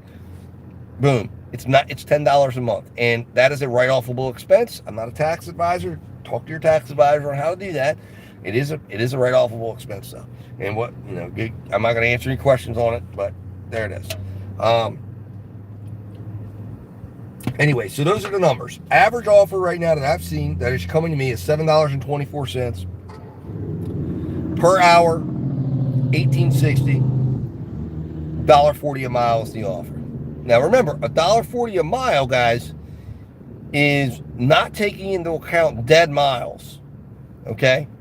So I'm going to tell you in a minute where I'm at, because my average acceptance order is about $2.35 a mile when I'm accepting. But I'm driving at about $1.40 to $1.80 after acceptance. Some days higher if I'm on Spark and do a majority of Sparks. But when I get food delivery in there, I tend to have a lower per mile. But DoorDash is offering at $1.40, which means what I have found is I'm shaving off about 30% to dead miles. So if you take $1.40 a mile, all right, and you figure, 30% off of that, you're going to be at about $1 or less a mile net. It's not a good place to live. It's not going to be very profitable. Anyways, so McDonald's, 452 miles. Dunkin' Donuts, 875, 11.4 miles. That was a decline. Sheetz, 682 for 4.5 miles. That was a decline. Sheetz, 350, 3.3 miles. Decline. Sheetz, now this was last night. I was on another offer for, I believe, Grubhub at the time when this one came in. I would have possibly considered it. It was offered to me for $7.50, 3.9 miles, $1.92 a mile. That was a decline. McDonald's, $7.50, 4.5 miles, $1.67 a mile, decline. And then there was Sheetz, which was $11.76, 5.1 miles, $2.31 a mile. But it was Sheetz plus McDonald's going to two separate places. And I declined that because I'm not going to do a stack necessarily for $11 where I got to go two places because the hourly money on that doesn't always normally make sense. And then right before that, so there was basically, if you look, on DoorDash here, I accepted an offer. That was offer number 3. So it took me about more offers, because the offer right before that was the Popeyes. That was the one that I ended up, it was already picked up. And that was $13, 7.4 miles, $1.76. I arrived, but I did. And then right before that, I did a Little Caesars for $7 for 3.8 miles. I thought maybe it was actually quite a few items. I thought it might go up, but it didn't. $5 tip, $2 base pay, $1.84 a mile. That was accepted. And then before that, $5.75 Wendy's, 5.3 miles, $4.58.7 miles for 7-Eleven, $5.51.8 miles for Taco Bell. That's declined. 7-Eleven and Taco Bell, $3.50 for 9.3 miles, guys. They do come, believe it or not. 38 cents a mile, decline. Bubba Coo Burritos, $7.50, 16.7 miles. That was for Bubba Coo Burritos and Applebee's Bar and Grill to take me all the way to Charlestown, West Virginia. 45 cents a mile, decline. Juicy Cheesesteaks, $8, 8.2 miles. 98 cents a mile, decline. Little Caesars, I accepted this one, and I ended up having to do a worry-free cancel on this, because I waited. I actually stacked it together with an Uber, and I accepted this one, and I was waiting, and it wasn't ready. So I said, you know what? I got to go. So that one I accepted, but I did not complete. Worry-free cancel, $10, 7.4 miles, $1.35. And understand the reason why I did that was because it was going in the direction of the Uber. It just didn't make sense that I kept it. And then we had Little Caesars, $4.30. Although, wait a minute. I'm looking at the time on that. And I'm thinking I completed that order. That might have been the one I did, because I'm looking back here. I don't see the other one. I don't see any other ones. Yeah, I'm thinking I did complete that one, actually. It just didn't mark it complete. I'm going to get back on my sheet last night. Let's see here. 9.3. Did I do the $10? Let's see. Do I have a multi-app stack on here?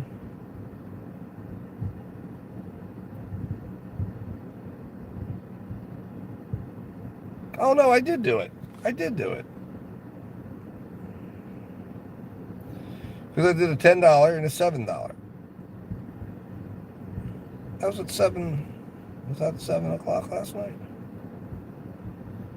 Oh, I did do it. I don't know what the hell I was talking about. That must have been another night. I did do it, but it didn't. I got to mark it as completed. That's one of the ones that says I didn't complete. See, sometimes Driver Utility Helper doesn't actually do it. So I'm going to update that. $8 tip. Because I was about to say, I was like, I know I did it. $10 payout. $2 base pay and $8 tip. Update. So now it'll go down as, yes, 3 completed. So why it does that, I don't know. So you gotta, if you're using Driver Utility Helper app and you want it to be ultra correct, because it can help you also keep track of your completion rate as well, because you can use it that way for your last 100, although it really shows your last 100 accepted, but you can also keep track of ones you didn't complete. It'll tell you, accepted 7, completed 3, but I know I've done more than, I know out of the 7, I didn't worry-free cancel or cancel out of 4. So I know there's probably others in there too that I got to go through. But anyways, that gives you an idea of what I've seen in my market. So let me know, what are you seeing in your market? I'm curious. So, is it comparable to mine? But let's see here. Now, Maximo, I have given up on Maximo, and I'll tell you why, in all fairness. And if Gary does see this, I went back on it, but as long as Uber can't work with Maximo, I'm not going to pay the money for it, because it doesn't do me any good. Grubhub is nice, but I really don't have enough volume on either app. I like it to keep track of my stuff. I like it to do my screenshots, but with Uber, it doesn't even screenshot anymore. So it's like I'm having to take Uber screenshots. And if I gotta take Uber screenshots, I'll take Grubhub screenshots, because it's not like they hit me up with a tremendous amount of volume. Now, DoorDash is a whole nother animal, because when DoorDash goes off or it's lunchtime in a few minutes, Even at a low acceptance rate, DoorDash will send me order after order after order after order. And while they're garbage, they're still orders, and it's still requiring me to look at my phone. And the whole point of the app is to take away the need for me to have to worry about screenshotting or dealing with that, and making sure as well. The other thing that comes up, and this is one of the reasons I tried to get back to my iPhone and start using it, and I realized why I came over, because I was like, well, let me try my iPhone out. I haven't done it in a while. And while I like the experience, I have a good workflow on it. But one of the main problems is if I'm over in Spark, if I'm over in Uber, if I'm over in Grubhub, it won't let me know. DoorDash plays a game, and the next thing you know, it times it out, and I miss orders. I don't like that. There we go, guys. Starbucks. As I told you, Starbucks sits right over here to my left. 19 minutes, 5.3 miles, $4.09. So say it with me, guys. We're declining that. We are declining that. That is not something we will do. That does not make any sense at all, in my opinion, my humble opinion. We're not going to do that. And I don't recommend you do it either. Obviously, again, it is what it is.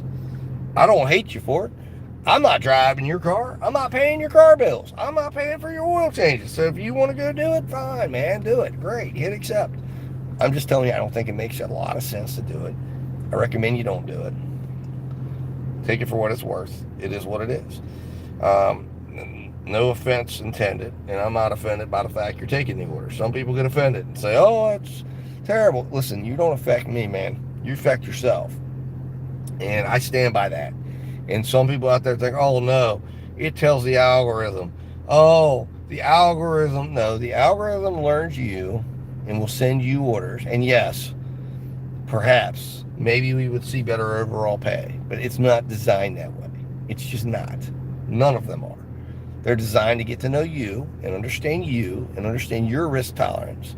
So you will never see the same offer that I see, regardless of anything. Because I have determined that by my previous interactions with the app. And that is why one of the largest investments that DoorDash has made is in the Dasher Rewards program, the Diamond program, and programs that what? If you see the commonality. Programs that control and affect Dasher behavior by encouraging you to hit the acceptance button for orders that don't necessarily make rational sense. And when you do that, you tell the algorithm, I'm willing to work for this. And the algorithm, therefore, will bring more orders similar to what you just accepted. Understand that every time you hit the accept button for an order that's $5 for 2 miles, you're going to see more of those. If you don't believe me, fine, don't believe me. Common sense will tell you, though, that that's what's going to happen. Because it's a computer at the end of the day. It's looking at numbers. And I watched as I saw more low numbers come to my phone, when previously I used to wait, but I would see higher orders and higher offers. Now, that's the DoorDash app. Spark does it totally different. Spark has a totally different way of allocating orders because they will throw orders in, and you see all the orders in your market. You got to swipe through them. And then they have curated offers, and they have various different ones. Grubhub's a little different, right? Because you're seeing everything. The games are a lot less on Grubhub. Really, they are. And I really highly recommend every driver out there get on the Grubhub wait list. You will not be disappointed. You will not be disappointed. That's all I can say. Wait a minute. The historic Wild West era hotel is closing. Huh. Interesting. So, anyways, just look.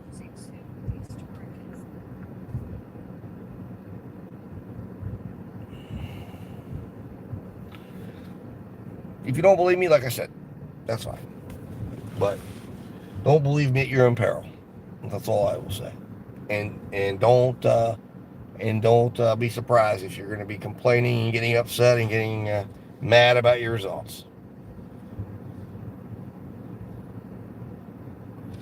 All right, let's see here.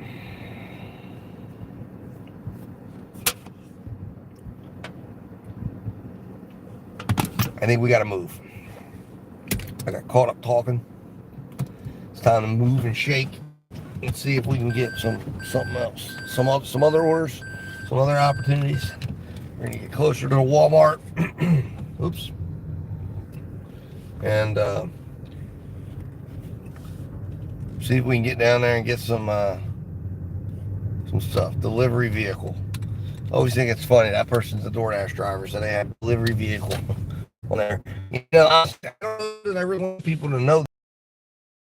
I mean, I understand the thought process behind it, but I feel like, to me, when they know you've got stuff in your car and I've got that thing on there, I mean, I don't know. I feel like there's just no real need to be announcing myself as a delivery driver. But I understand, too, that, you're in a neighborhood, you're pulled up to a customer, you're double parked. At least it gives some perspective to a ticket hungry cop that wants to give you a ticket because they don't know what the hell you're doing parked there. All right, so let's come over here. We're going back over towards the Walmart, and we're going to see what we can manufacture here, because I'll tell you what, there it is. Oh, and there it is. I told you, look, hey, what do we talk about? Get moving, and orders come. And sure enough, we got moving. An order came, 423, 6.5 miles. So it's getting declined. No problem, no harm, no foul. Now let's see if DoorDash is lit up red at all. Nope, DoorDash is not lit up red. And to be honest with you, what I've also found is the times when DoorDash is not red and it's gray are really not times I really want to be working the app anyways. That's some of the times that I've gotten some of my worst offers, some of my lowest offers. So I'm really not, for me to be going out and carrying the water, so to speak. Now, I will also say that the Earn by Time program works best during those times, because that's when you're going to probably maximize your earning power, in terms of you're going to sit less during those times, because you're going to be able to sit to harness those times and earn the $13.25. So you might be able to earn $16, $17 an hour, whereas the Earn by Offer driver might enter $12 offer, but they don't get one. They get an offer, they complete it, they wait another 40, 50 minutes, and then they get another one, and it's a slow time. Whereas the Earn by Time driver is constantly driving and constantly working. And now the Earn by Offer driver, who's made $50 in 2 hours previously, now comes in and swings into an hour where they've just made $10 for the hour.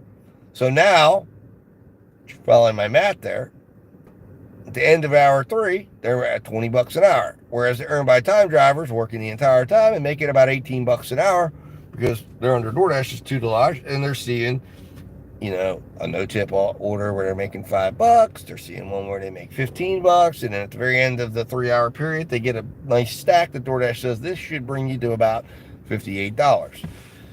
And both drivers get to the same spot. One driver's driving all around, and at the end they have $58 and have driven 64 miles. Whereas the Earn by Offer driver has made $60 and driven about 52 miles. Both are in the same position financially, sort of, right? Sort of. How you calculate the impact of those miles calculates the financial position that you're in. But the DoorDash is getting you to the same spot, and you're not going to get out of that lock. They've locked it down. So the only way you get out of that lock, that area that you're going to be in, is if you say, okay, now when I make $10, right, and DoorDash would be sitting me in a parking lot, anticipating that, hey, we're having another few offers ready for them to go at the beginning of hour 4 and getting back to work, and you turn on Uber, and you turn on Grubhub, and you turn on Spark. And now Grubhub comes out and says, here's $17 for you. So instead of you finishing that third hour at 10, you're finishing at 27. And now you're at $77. And you're at maybe 50 miles. So whereas opposed to if you put all your eggs right into DoorDash, you're going to be stuck right there at that $20. Now, of course, there's times like now where I'm multi-apping and there's nothing. So what I'm doing right now is I'm watching and I'm waiting and I'm talking to you guys. And when the right offer comes, the $35, I hope a $30 offer comes on Spark, right? or whatever, I'll be ready for it. But it will come, and it will get me to at least $20 an hour for the time I'm out. I'm very confident of that. If not, I might fall slightly below. But I know also too that probably in about 25 minutes I should see an increase in order volume. And if I go and pick the right orders and the right offers, I could have very conceivably have a $50 hour. And suddenly I'm going from 17 to 67.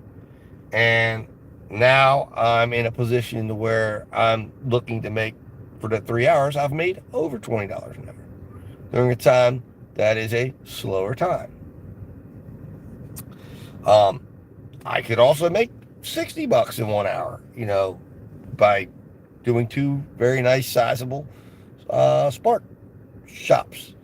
I mean, the possibilities are endless.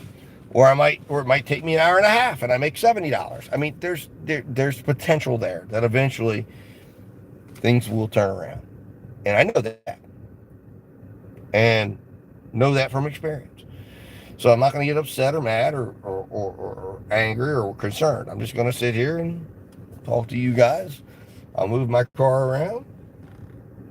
Sometimes I'll even decide to go get a bite to eat and take my lunch early and figure, you know what, when lunch goes, that way I'm not worrying about getting to the end of it. Now, today, like I said, I'm working in a little bit of a different place because I now have responsibilities at 2 p.m.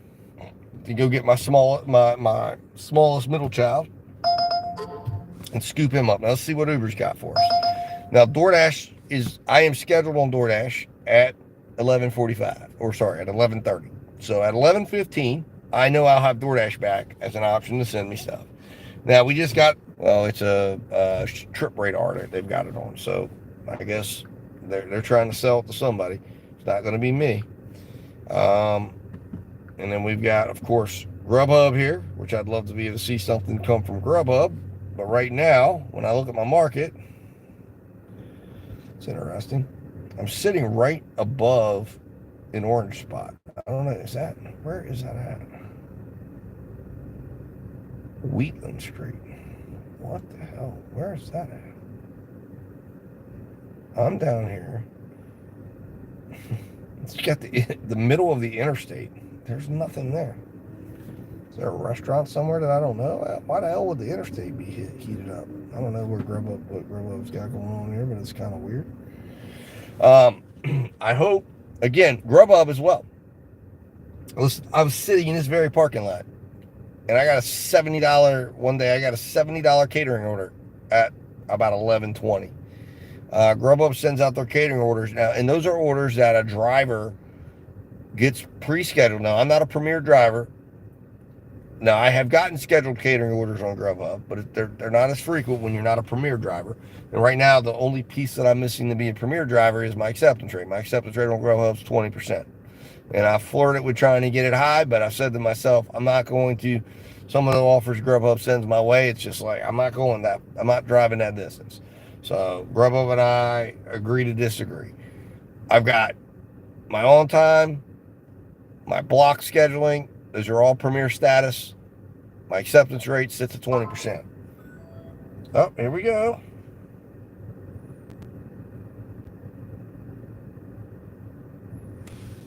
This is great. See?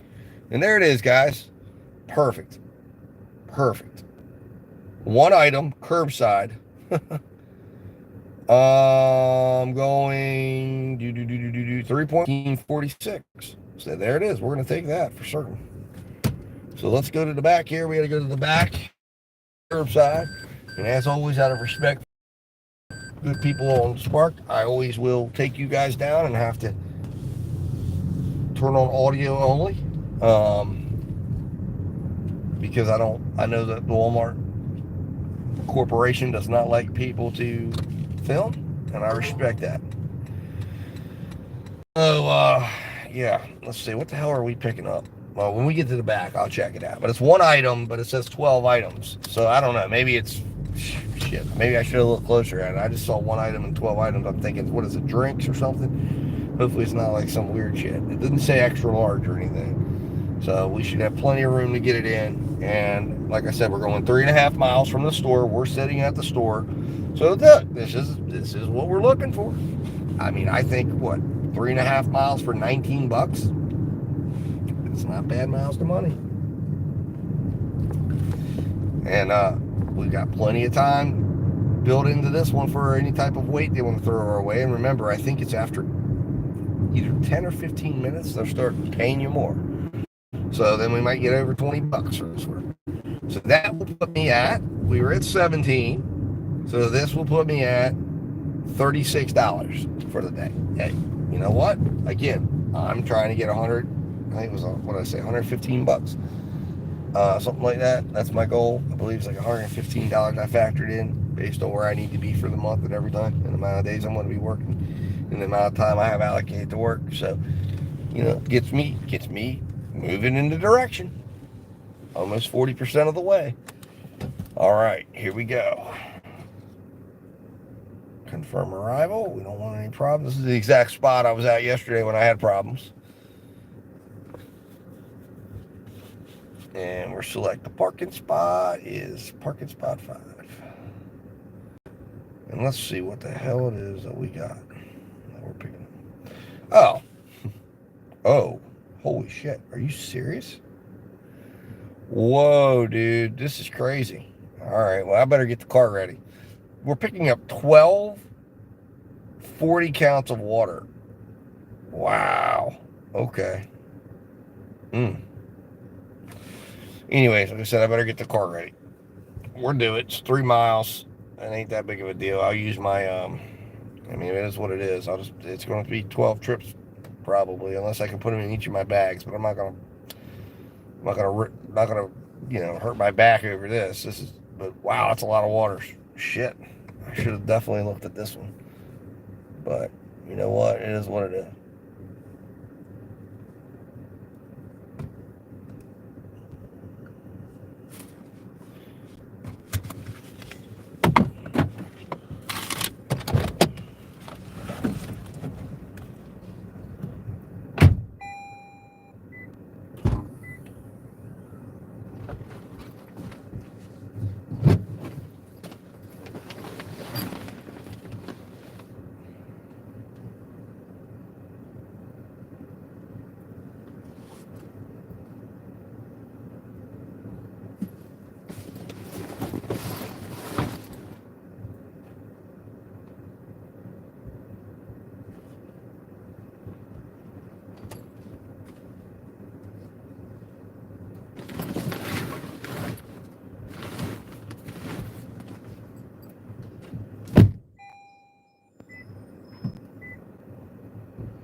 All right, guys, so I think I got this ready.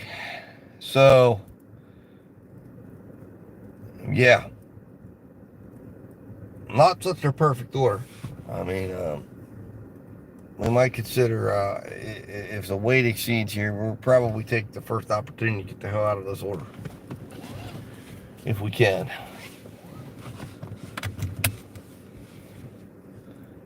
Because I'm not even so certain how the hell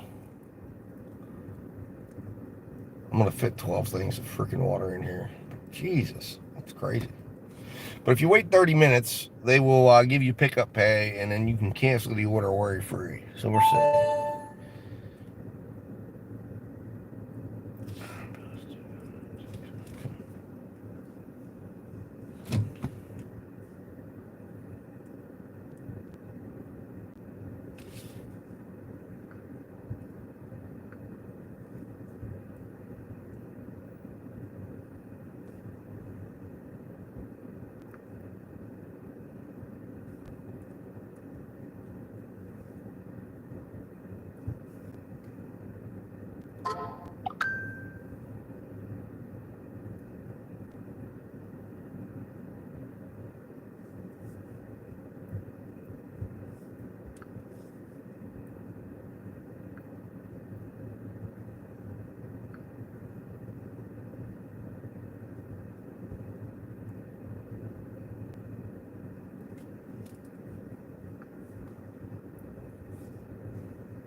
All right, let's see here. See what's going on with Uber. Like I said, if something comes from one of these apps that looks better than the 12 things of water, but I'm not really afraid of it as much as my concern really is around, realistically speaking, where the hell they're going to put 12 of those packs of water. I don't know. I don't think it's going to fit, to be honest with you, because I'm thinking to myself, I mean, if it was 6 back there, and for $19, it's just I'm at like 92% cancel list. I'm going to drop to 91. And it is what it is, I guess. Next time I need to look at it, when I see one item, I should have looked at the 12. I saw 12. For some reason, I wasn't thinking it was going to be 12 things of water. I was hoping it was going to be maybe like, 2-liter bottles or something like that. But, of course,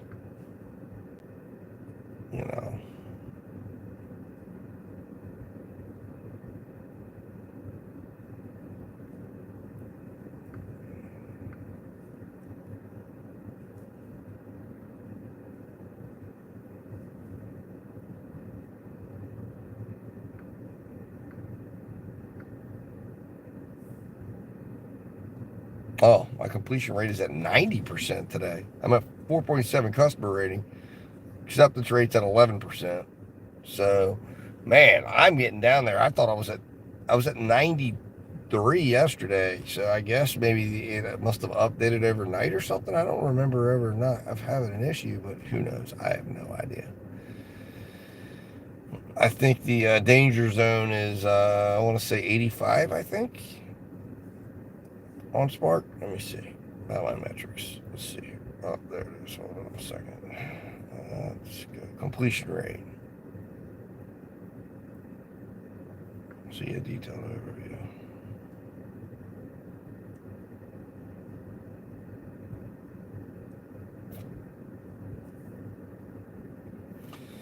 All right.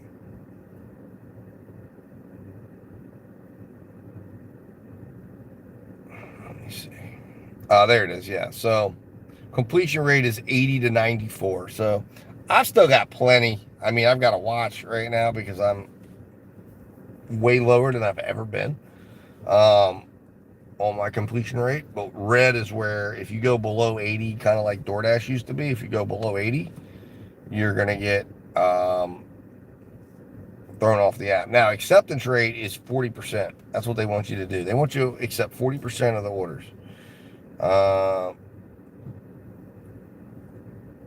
And they put on here, it will not affect your anyways. So okay.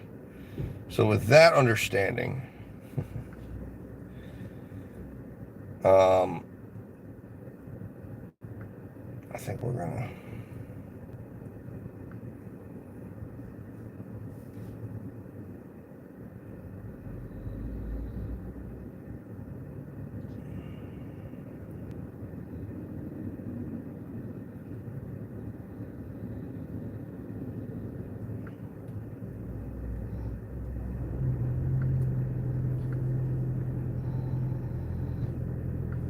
all right, so we have went ahead and canceled that order. Looking at that now, let's see what I earned. I earned $2.38. So, anyways, we're gonna pull out here next, and we're gonna go. And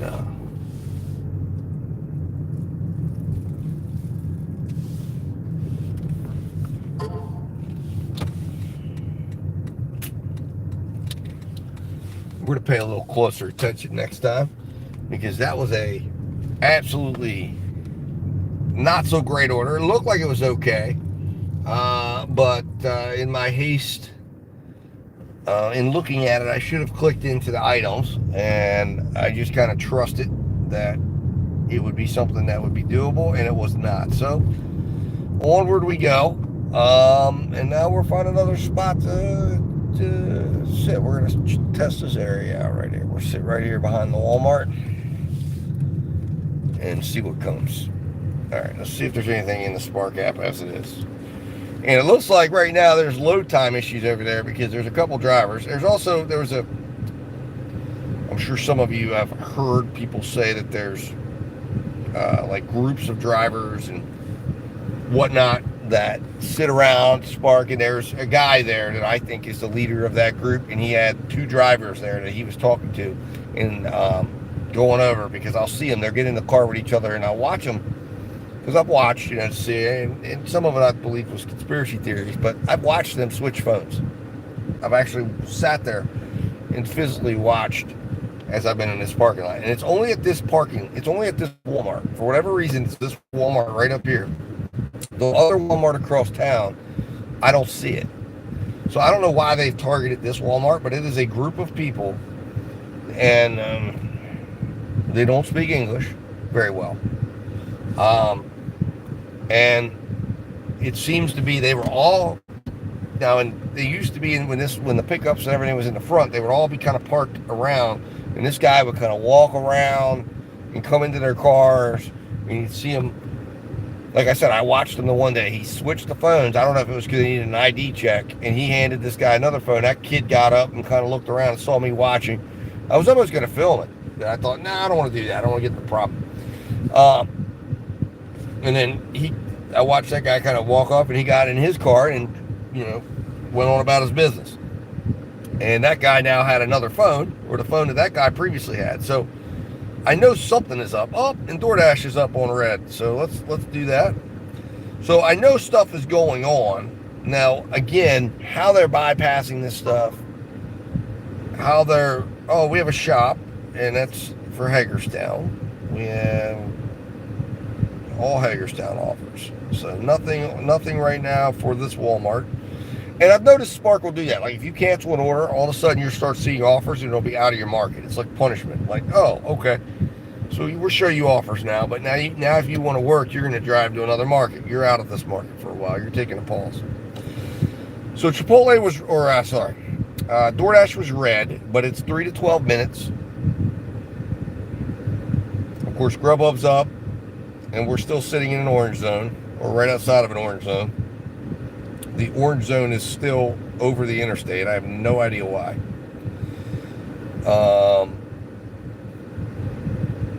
Just back from where all the restaurants are.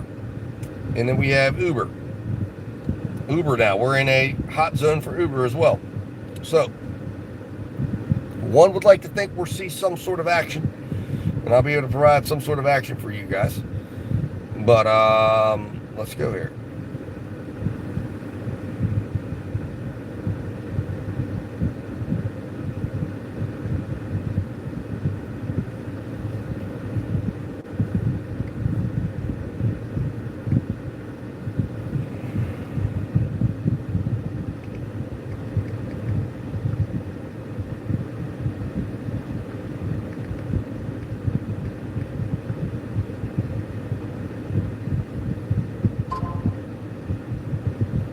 So Spark is now showing me the recycled orders.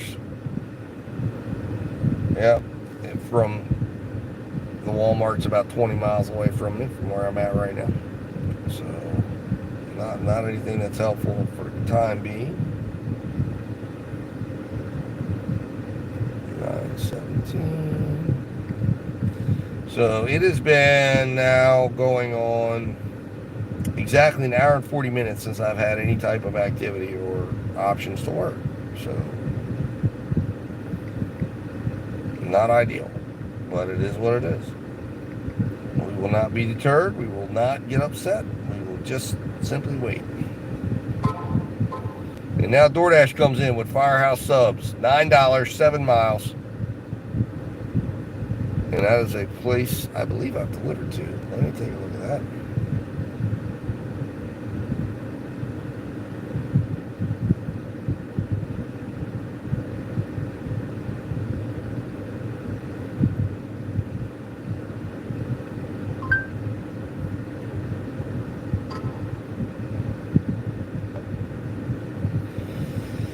So 9 for 7, guys. We're going to decline that. Whoops, hold on.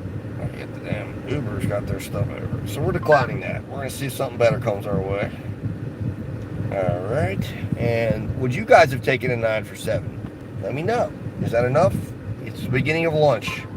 I feel like you never take the first offer, right? It's like you're in a car dealership and they make an offer to you. Do you take the first offer or do you go? Now, unless the first offer has to be unbelievable, so good that you know there's not going to be any better. Now Chipotle is coming in the mix. Let's see what the second offer is.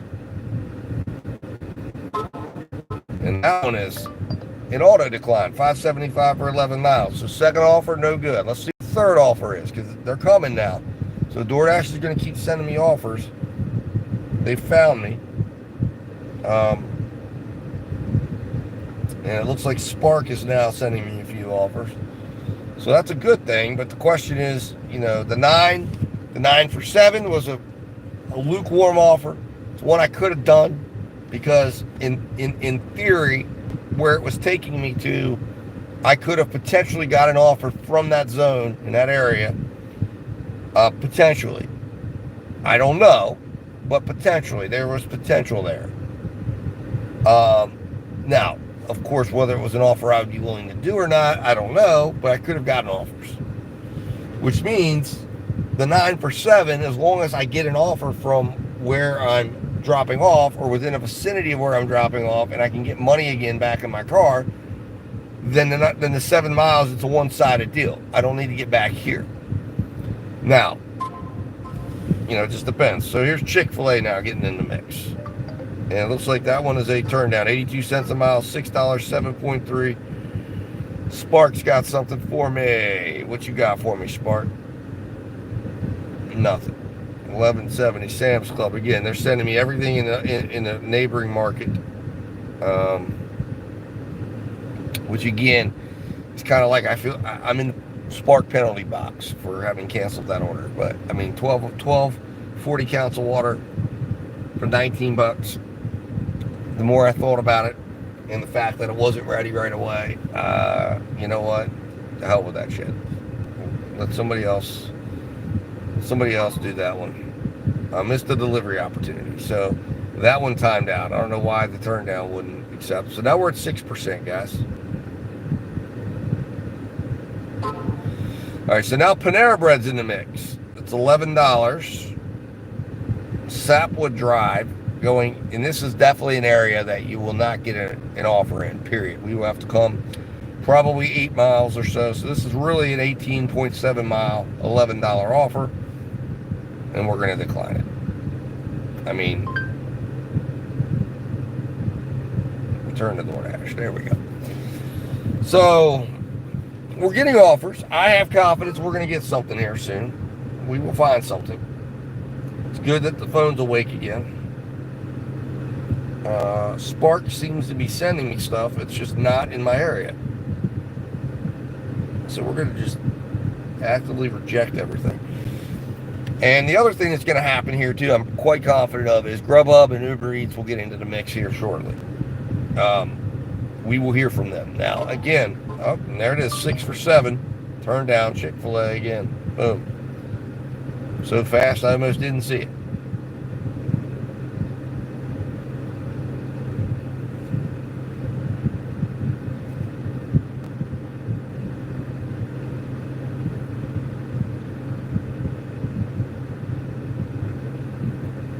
So that one was, 6 for 7. So to recount, we started out with a $9 Firehouse subs, which I said, all right, lukewarm, should I take it? $1.29 a mile, one-way street, probably a one-way order, probably something I could get another order off of where I was at. I chose to hold out. So then DoorDash reacts by doing the following. They send me a Chipotle next. A minute later, $5.75, 11 miles. A minute after that, they send me a $6, 7.3 mile offer. Another minute after that, they send me a Panera Bread for $11 for 10.7 miles. $1 a mile, but this was definitely a two-way order where I was going to have to drive back. There's no way I was getting anything where I was going to be dropping off. That was promptly declined. A minute later, and right now we're in the next minute, so we should be, if this pattern follows, we got a 6 for 7.3. And sure enough, right on time, DoorDash comes in, and now we're seeing a $7.50 4-mile offer for DoorDash. It's a 9-minute drive from where I'm at, and really it's probably an 11-minute drive from the restaurant. The thing I hate is it's Chick-fil-A and it's lunchtime, and for $7.50, I don't like it.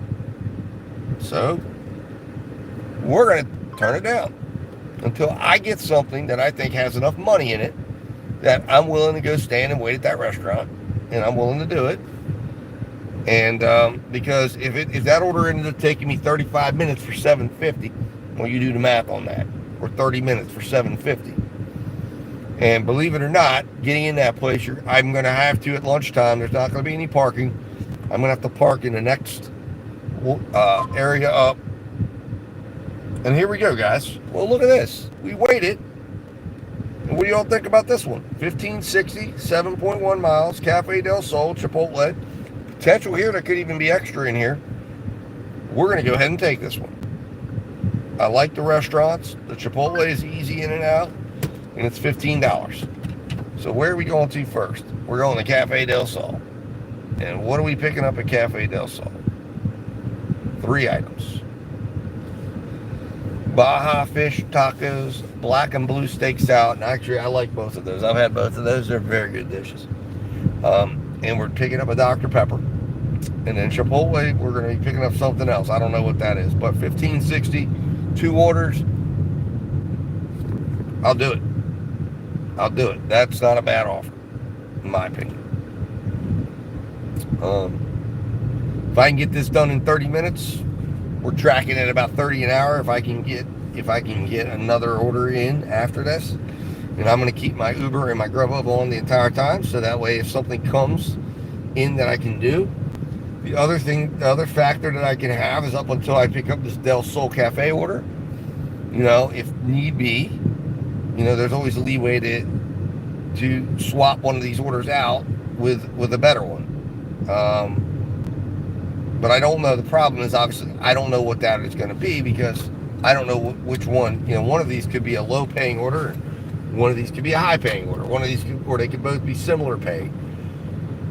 So if they're similar paying, say $7 a piece, and I got a $10 order from Uber that made sense, I'm bettering my position. Or better yet, I could just add an Uber or Grubhub on top that's going in the same general direction, because where we're going to be delivering is pretty much right in the area of town, right up the street. So it's in a very good general vicinity to even take on a third order, which I am more than equipped to do, as long as it's not requiring me to travel a great distance away from any of these drop-offs and putting it right in between. So we will keep our eye on the prize here and see what comes up, because if we got a $10 Uber or Grubhub order, we could be looking at a $25 route for us. On top of that, it'd be nice too if we could maybe get scheduled, or not scheduled, but get a Spark order lined up. But it does not appear that's going to happen, because they're still offering me Hagerstown. It is what it is.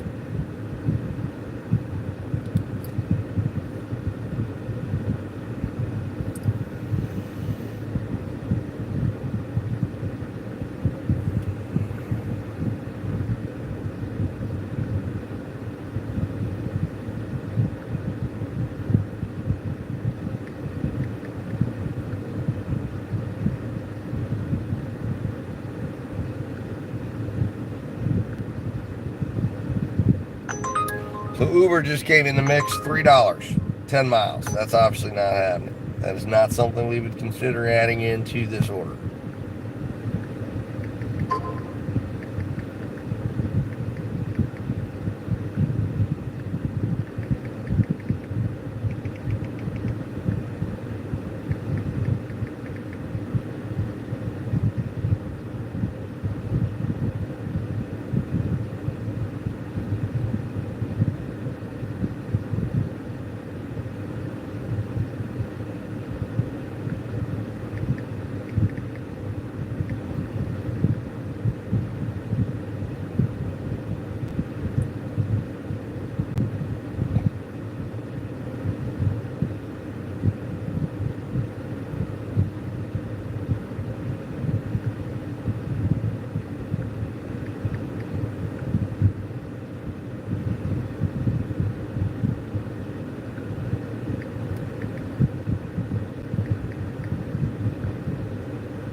So, guys, if you're wondering, this offer was offered to me by DoorDash at a projected hourly rate of $25.30. They were projecting that this will take me 37 minutes to complete. So that's a good sign. I think I can do it faster than that. So we'll see. And 1560, was it one? I think it was one, wasn't it? No, 1560 for 7.1 miles. Sorry, the 0.1 was there. So, anyways, this will put me at about $34. Anyways, all right, guys, let me run in here, go get this first order. Hopefully, it's ready, and we'll be back.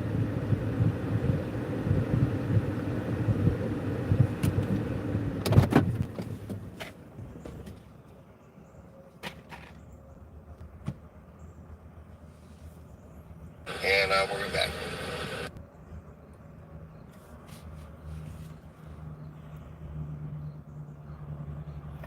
How you doing, Indie Gig Life? Yes, it's been a slow morning. But a lot of times mornings are slow here. It just depends. It depends. It. Mondays, Tuesdays, Wednesdays are very slow in my market in the morning time. It'll heat up around 2 or 3. The problem is right now that's a little bit problematic for me to work. So we're making the best of it. Anyways, I'll be back.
Oh, great. Appreciate it. Oh, no, that's okay. Thank you.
All right, guys, we are back, and there was a little bit of a wait, So, and listen, for all you drivers out there, normally you would see an on view, but I highly recommend, if you see, I have a seat cushion right here on the seat here, and what that does is that actually, a lot of times if you do a lot of sitting in the car, it affects your hips, your knees. This cushion here affects, my hips are a little out of place, so I have potential issues there that could result in me getting a hip replacement at some stage of my lifetime and career. But this helps make sure that you don't develop sciatica, problems with your hips, problems with your knees. It helps position yourself better and give you extra cushioning. So definitely something I recommend if you're a full-time delivery driver out here 8, 9, 10 hours in your car, because those are the things that can develop, and that having things like this will help you. Because I was having really bad issues with this left hip right here, where I'm sitting all the time, and my car sits really low in the angle of the seat, and it's like, even though I don't feel like I do when I drive to the beach, that feels like an 8 to 10 hour drive. It's like when you're doing this type of work and I'm around my community and I'm sitting in parking lots and getting in and out and going in and out of places, it doesn't feel like you're sitting eight hours or in a car for 8 hours, but it can be very debilitating. So just a little tip there. You can get it, order, find them on Amazon. You can find them other places as well. Consult your doctor. You can even get ones that are like fitted right for you to help. This one is like memory foam. I've been using it for probably 2 years, so I've got to probably get an updated one, because I can already feel that it's not as supportive as it once was, because of course I'm sitting on this thing a lot. But anyways, so a little bit of a wait. We're heading to Chipotle now. We hope we absorbed the Chipotle wait, if there was any, inside of this order, and then we can be on our way. I did not get any action from Grubhub or Uber Eats. Normally with them, as I'm driving this circle that we're on right now, we're on the circle loop. We'll turn right to head out of the circle loop, and that'll take us down to the Chipotle. But normally right around here, this is where I'll if I'm going to get offers, it'll like trigger the algorithm to send me something. So it's very likely as we come up upon the Chipotle that Grubhub or Uber Eats, if there's an offer available, will send us one. Now, it doesn't mean, as we saw when we pulled up to Cafe Del Sol, they sent us one. It was $3 for 10 miles. I mean, they might as well not even send it to me, but again, they sent it to me. But it's possible you might hear the phone go off. So we'll see what happens. Also, too, the other thing I recommend you do is a power bank, because a lot of times this works well with charging. Now, I will tell you, one of the downsides to the Z Fold is they only have 25 watt fast charging. It does not have the super duper fast charging of, say, of an S24 Ultra. So if I'm talking with someone about gig work, I'm saying, there are some huge benefits of having a Z Fold, right? And then there's some benefit, and then there's some things that say, is it the best phone for gig work from a battery perspective? And for a gig worker, battery is a huge thing. And the answer to that question is you got to have a power bank. But some people would say, if I'm going to go spend $1,700, $1,800 on a phone, even if I'm not, maybe I'm trading a phone and getting that price down, but I still have an expectation with that battery and the charging time. Because one of the things is we all know, Android phones don't manage battery as well as iPhones. It's just a fact. So, even though the S24 Ultra has a 5,000 milliamp battery, it still doesn't manage the battery life as well, although it does a pretty darn good job. So, but they counter that because you can charge your S24 Ultra in 30 minutes or probably an hour. 30 minutes, you're going to be at least 50%, and within an hour, you're going to be completely charged because they have the super fast charging. This brick supports the super fast charging, but of course, I'm choosing to use my preferred gig device, which is the Z Fold 6. And I think it's a fantastic, superb device, and I believe the battery deficit that it creates is not as problematic for me as it is to say the other things that it brings to the table. But just something to say there. But you should always have this, regardless of not, always have one of these. This is according to Amazon, 34,000 milliamp battery pack, but a lot of those Amazon claims they're probably about 20-30% less than what's actually in there. But this thing will charge probably 4 or 5 phones. So this keeps me going throughout the day, and it's got a hookup for USB-C. I still have AirPods that have this charge, so I use it solely for that. And then I do have an old iPhone sometimes that I'll occasionally have out. But for the most part, the lightning cord is obsolete for my fleet of phones and electronics. And then the best part is I can plug this in when I get home and plug in a USB-C cord and charge the device and a phone on it, so it also acts as an in-wall bank. I got this for $35 on Amazon, so great deal, and it's got a USB-A connect up, so you can charge up to 4 devices at one time. This charges by USB-A or plugging it into the wall. It's not a particularly fast charge. It's going to take about 6 hours to charge up full, so be aware of that. But once you get it out on the road, I keep it right here. I'm never out of battery. Now, sometimes I've forgotten it. I also have a little small one as well. It's not with me, but since I've gotten this one, I've kind of not had to have it. That's 10,000 milliamps. Charges my phones about 2 times. And that one's kind of been a backup that I'll have and use.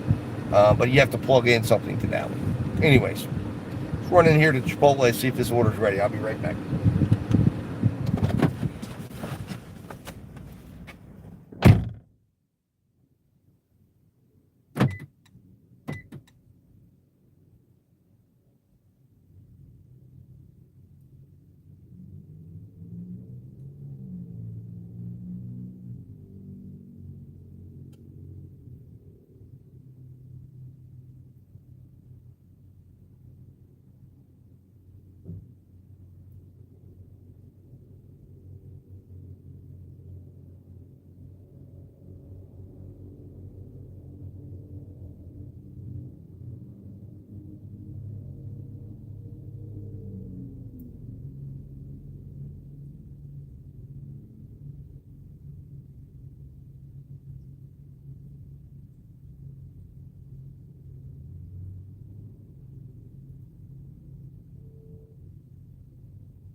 All right, guys. So it was ready. We did absorb all the wait time, so it worked out okay. We're gonna move positions here. Get this thing in front and center so I can see it. And there we go. And get it up. So we have a 6-minute drive to the first customer, 1.8 miles. So the first customer is closer, and that's the Chipotle order. And boy, I'll tell you, the Chipotle order does not feel very good. It must have been sitting on that rack for a while. So that tells me one of two things is the case here, and that's that the Chipotle order was either ready and delayed in pickup because I had to wait on that order, or two, it's a low paying order that's been sitting for a while. So now we're getting a 2 miles for Uber Eats absolute turn now.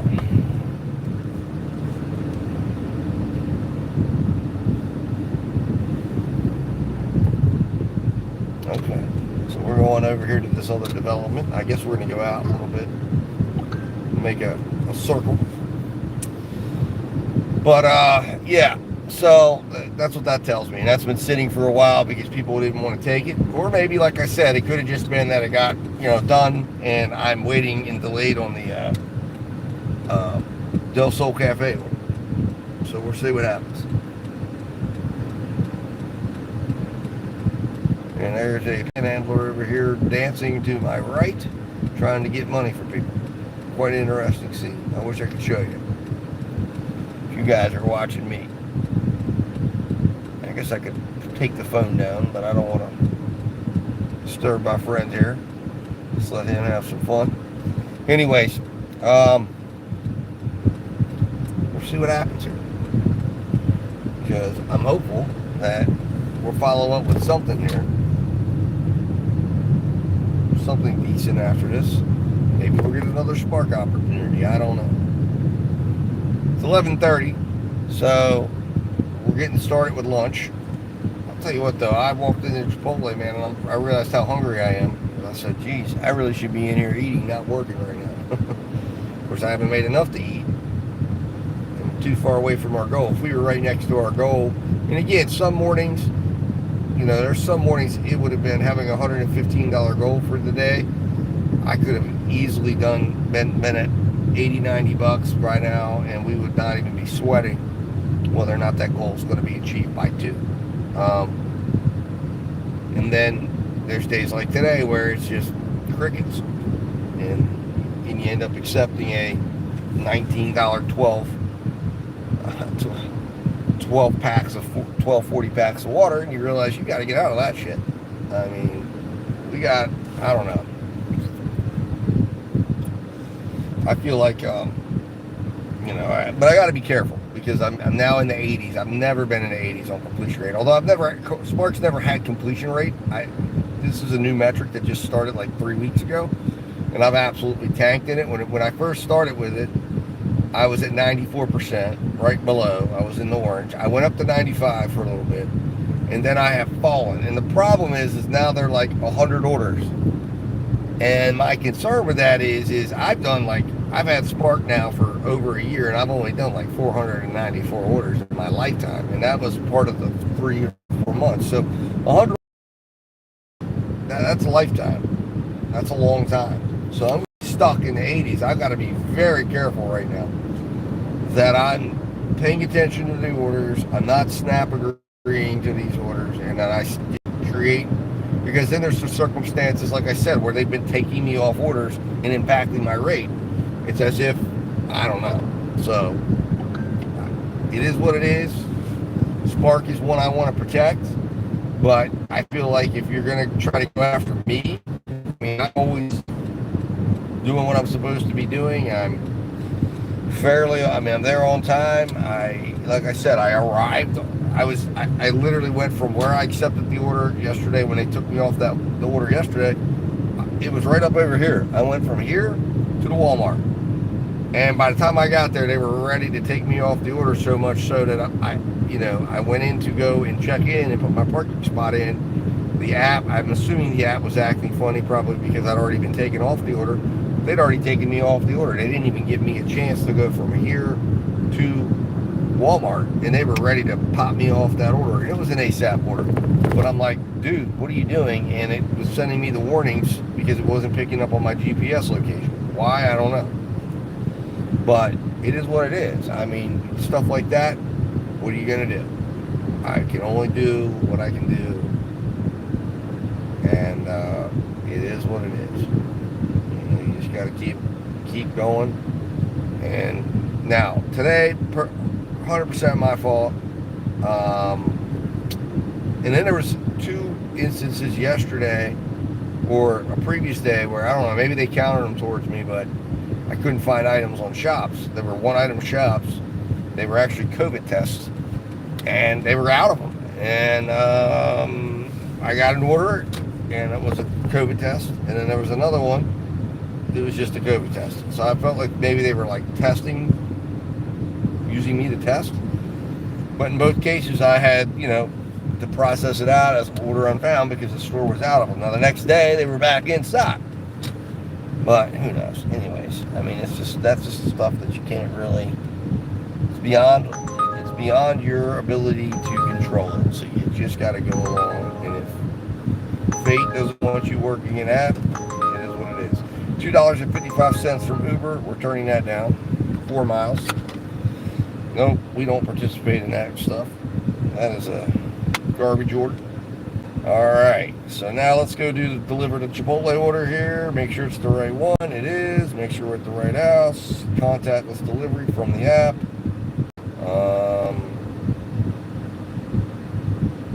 Alright, I'll be right back, guys.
All right, so that order is done. Next order is to a business. It looks like it's handed to me. So we have a 10-minute ride out to this customer. And this is actually neighborhood where I delivered to a I don't know if you guys are familiar with Chicago Bears backup quarterback Tyson Bagent. He is from my hometown. I delivered to him on an Uber Eats order out here. I'm not going to tell you what house it was, but it's out here. And in this particular neighborhood, not in this area of the neighborhood, but it was in this neighborhood. Super nice dude. He tipped well. Yeah. So that was my one celebrity. My son was in the car with me when we delivered to him, and I said, I bet you this is Tyson Bagent. And it was. And I recognized him because he went to my high school that I graduated from. And he's pretty well known around town. His dad is a world-renowned arm wrestler who my family knew. My dad knew his family. They're from the same town, a few miles up Charlestown, where I like to do dash. My family all knew. We knows each other. But anyways, so when he come to the door, and I was like, oh, I didn't bother him or anything or say, hey, what's up, man? I just delivered, and he was like, thank you, man. Onward we went. Well, that was pretty cool because it's like, hey, you know what? A little celebrity delivering going on the Uber Eats app. So Uber Eats is the apps that the athletes and the stars like to use, not DoorDash. So DoorDash, your marketing's wrong, man. You gotta get the famous people on your app and get them to support your app. But yeah. So onward we go. 10-minute ride out to this customer. It's going to be a business. It's going to be a hand it to me. So there's a few security protocols I always put in effect when I hand it to me order. Number one, I'm going to have my camera running in the background. That's non-negotiable. Number one. Number two, I'm going to normally I got to remember to get my memory card back in, but my dash cam is really for show only. I always have that running. Here we go, 244 Panda Express, 4.5 miles, Uber Eats. Uber is just shooting me the garbage right now. You know, and I'll tell you why they are, because I have a low acceptance rate with Uber.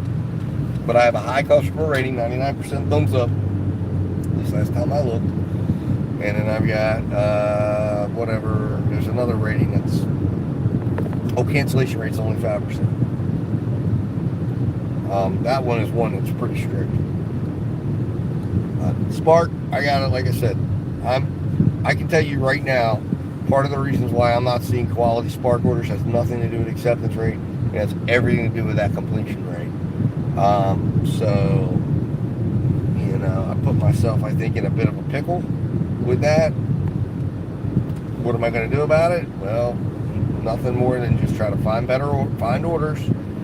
Find the ones I'm willing to wait on, and just wait them out, and that's what I'm gonna do. I'm not gonna, you know, I'm at a point now where, you know, you think, oh, you got 9 left. Well, I have 9 left, but let me tell you, when the app decides to remove you from orders, and it doesn't make sense that they're doing so, it's also about understanding. You know, my market is a big 2 orders now. 1109, 17 and a half miles. They want me to go to Jarrettstown, West Virginia. Pretty far distance away. It's in the hills. We will not be doing that, obviously, for a multitude of reasons. One being wrong DoorDash order, but 2, it's terrible orders. $11 for 17 miles is never going to get done. Period. We will park our car. It's just not. It just makes no good sense whatsoever.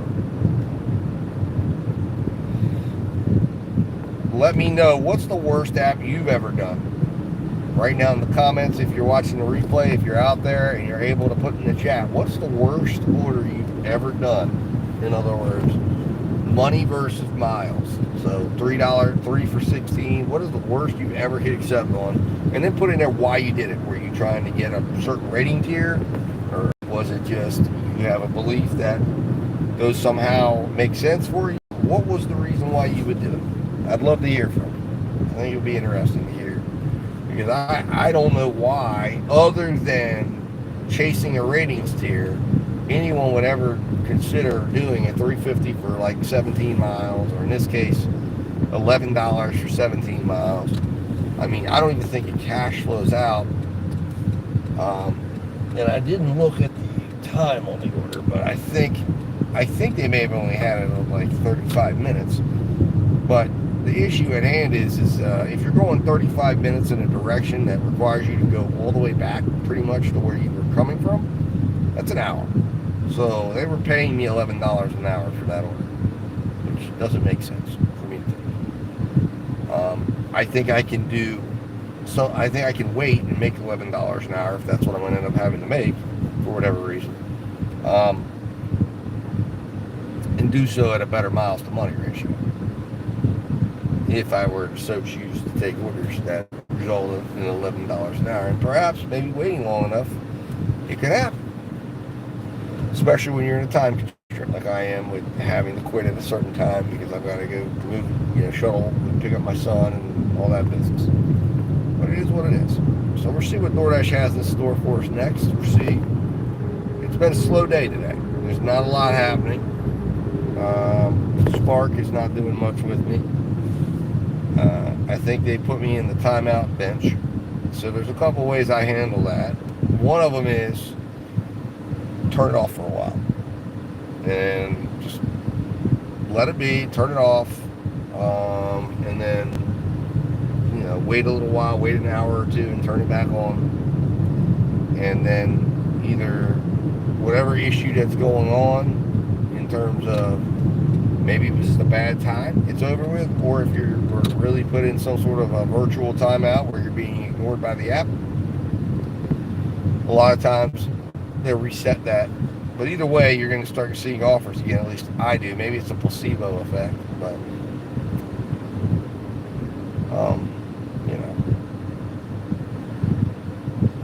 oh my.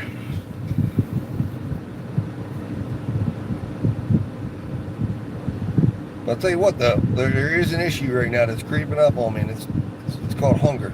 It's not a good combination to be carting around other people's food and be hungry, but I'm going to have to stop and get some sort of snack. I got to, because all I ate today basically for breakfast was it's not the breakfast of champions by any means, but I like to get these Boston cream honey buns. I mean, obviously it's about as healthy as it sounds.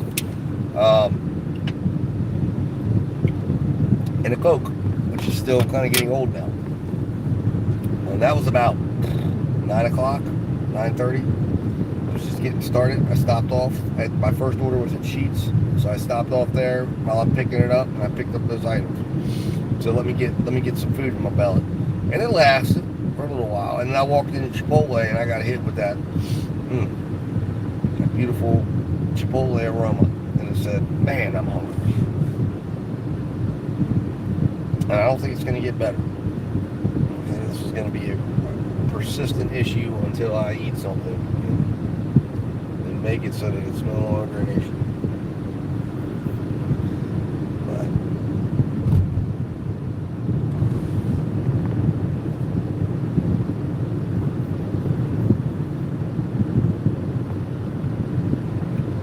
But today, I kind of have the feeling, and yesterday kind of had that feeling as well, where it's just not working. We're not, the time frame that I'm working right now is not going to probably work out for me very well. So it just makes me have to reconsider what the situation is. But I know yesterday evening I was watching because my Spark app was on for a little while. And I was just looking at orders to see what was coming through, and there were plenty of doable orders starting at about 3:30, 4 o'clock.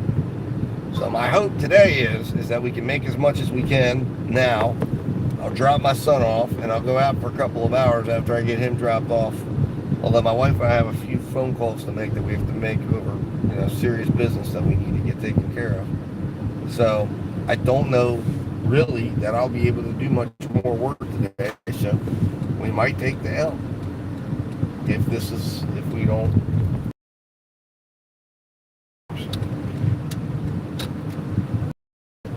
What the hell? What an idiot kid, man. Just running out in the middle of the road, in the middle of traffic. Wow. And then it's like, what the hell was that idiot doing? I mean, it was a young kid who was like running into traffic, ran past a truck who had to swerve, and then pretty much saw me and attempted to run out. I had to hit my brakes. And it's like, what are you doing? Are you wanting to get hit right now? Alright, so now we have finally an offer in town. And it is $16.35 for 13 miles for 4 pickups. Again, something we are not going to do. Not going to do. Why? Because it just doesn't make sense, time-wise or anything else. To do that, I mean, that is going to take me 13 miles. By the time I get loaded, it's a $16 an hour deal. I can find something else to do for $16 an hour. That's not. I'll wait. I'm quite confident I can find other things to do that will not require me to drive 13 miles. Although maybe not. I don't know. But remember also, 13 miles, uh, does not include the return trip or going to the line. Now, where the hell is this at?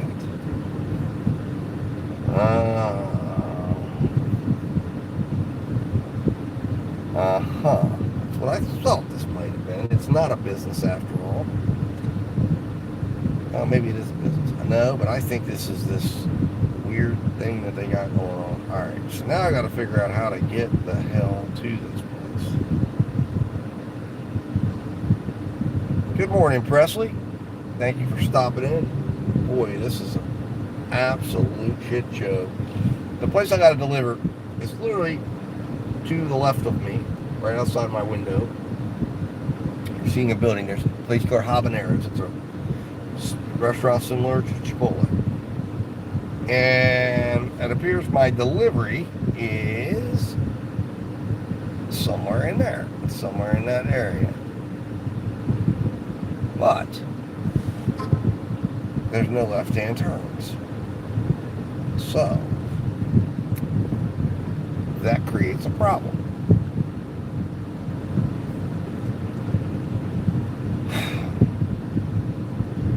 And I'm not certain if this is, I think I can turn down here.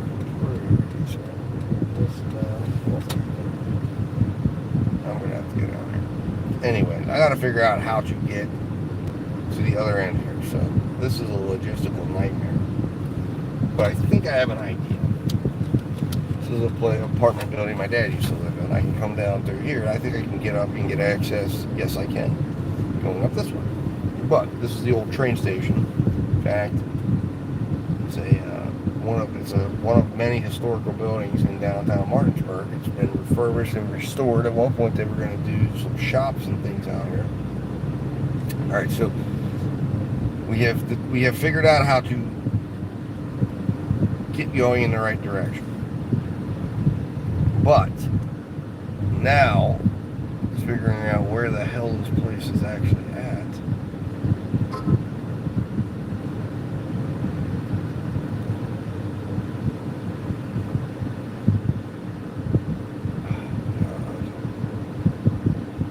I think it's an apartment building, is what I'm thinking it is. And we're gonna get some eyes on the front. That's what I gotta do. We're gonna park right here.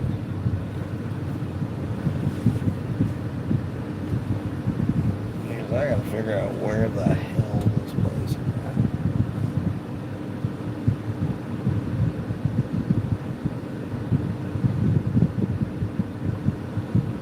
There's the front of it. Is it the hub? Is that where? Is that 140? Okay, there's 142. So there it is. All right, Suite 119. So we're going into the hub.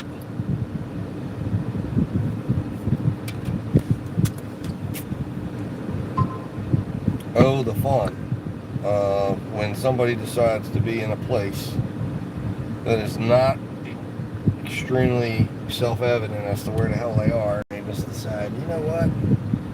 You're going to get to play the guessing game. It's like, thank you very much. If this shit gets effed up, it's not my fault. I'll be back at it.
All right, guys. Well, we figured it out. It's a little business center in there where basically, like, I could go rent one of those rooms if I wanted to film my YouTube videos or do work or whatever. It's just meant to be like, and then some people rent them out for actual businesses. So it was like a counseling center. She was like, "Oh my God, I didn't even know I ordered a drink." She's kind of quizzically looking at me like, "Do you have my right order?" I hope I do. But the payout ended up being $275 for base pay and $12.85 for tip. And then I promptly got a $7 5-mile order for McDonald's on the other end of town, $12.85 for Grubhub. And I said, yeah, I looked at it and I said, should I, shouldn't I, should I, shouldn't I? And I said, no, I shouldn't. So anyways, we turned that one down. Maybe I should have. This ended up being a $19.10 order value. So a little slower than what we were anticipating due to the wait at Cafe Del Sol. But Cafe Del Sol ended up being the big tip, $10. And then we ended up, the Chipotle order took a ride. So that was my rider, as I said. And obviously, it was, I think, a $2.85 tip on the Chipotle order. So either on earn by offer or earn by time, that would have been probably like a $6 or $7 order potentially if there was any wait time involved. And on an earn by offer, you're talking $4.85. So of course DoorDash got it done because, well, they added it in. So $35.50 for the day, guys. Not a great day. Not a great day.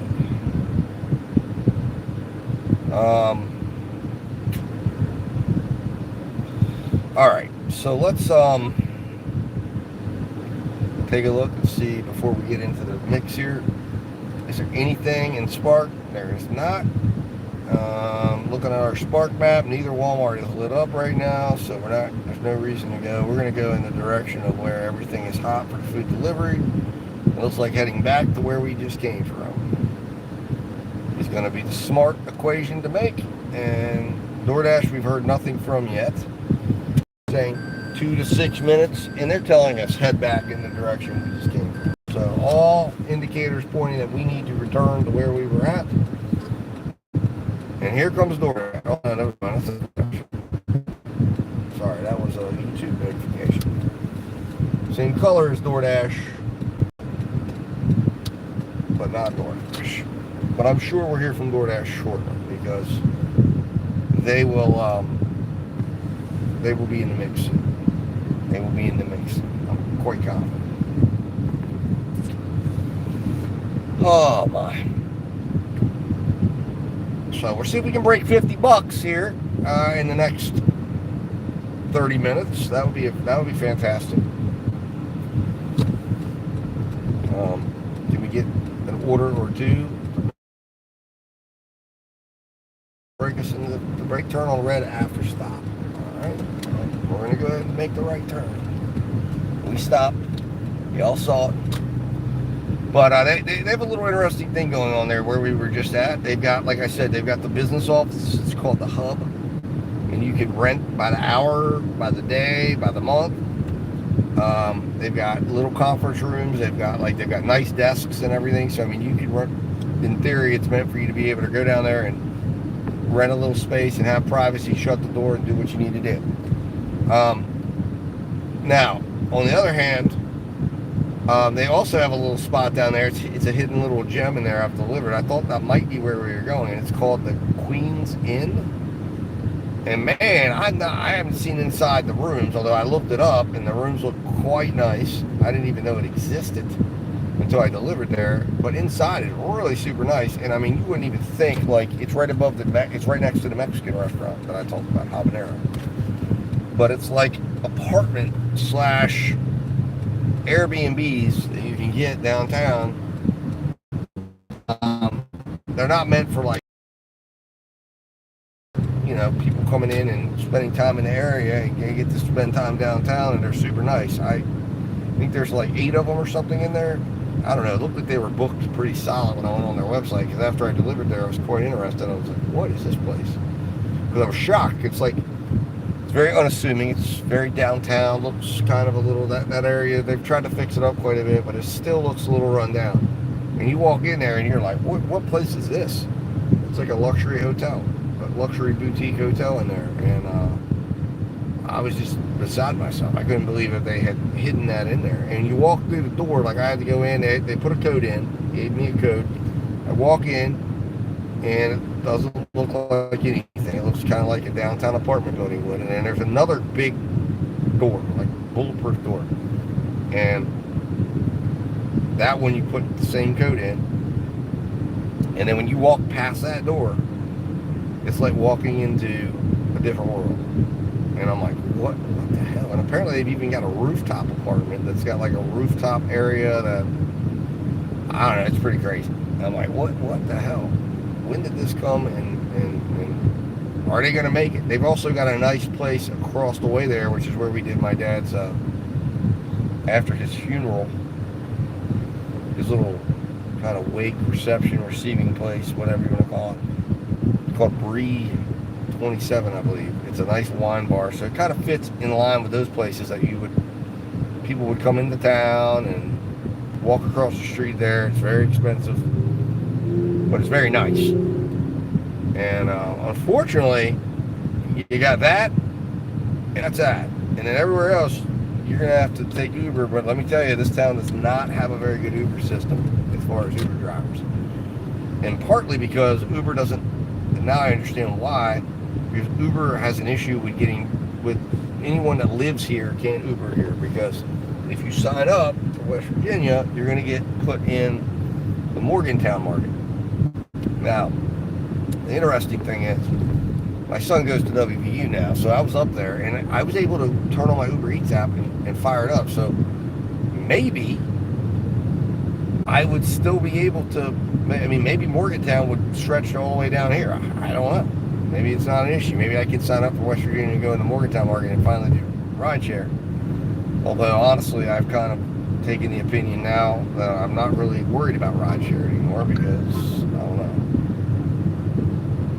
I mean, I know there's money in it, but I don't really have a desire at this point to put people in my car. I'd have to spruce this thing up quite a bit.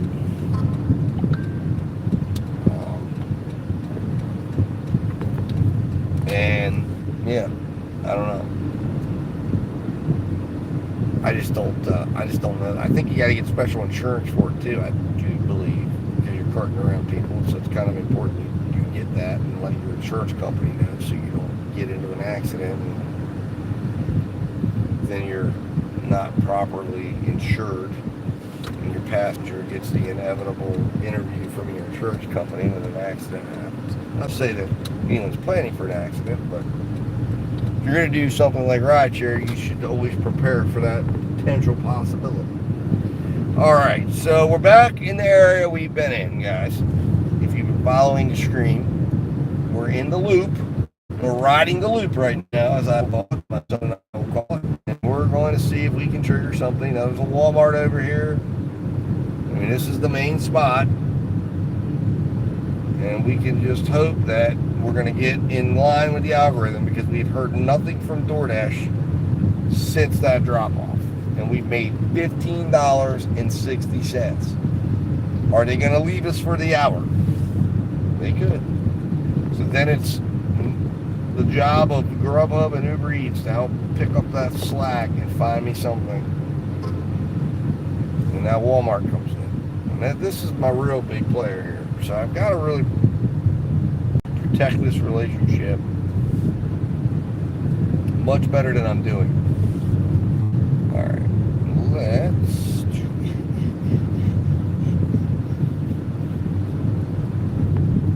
$12.77. Hagerstown. Right now, Uber is not wanting to give me anything in my market. Or not Uber, Spark.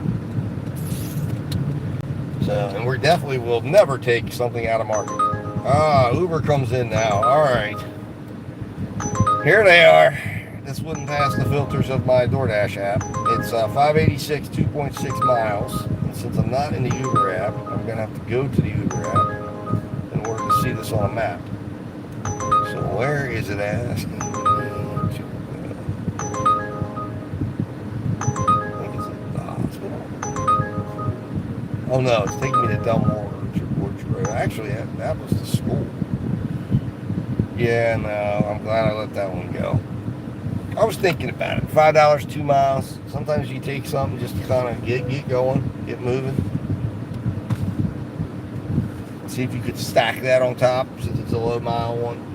But if it's a school, that just makes it so much more difficult. And then appear to be around the school. So I didn't want to take the chance that it would end up being the school. So now we got a couple options. As I've mentioned multiple times, I'm hungry. And if we're going to be sitting right now, I feel like I've got to do something about this issue. So,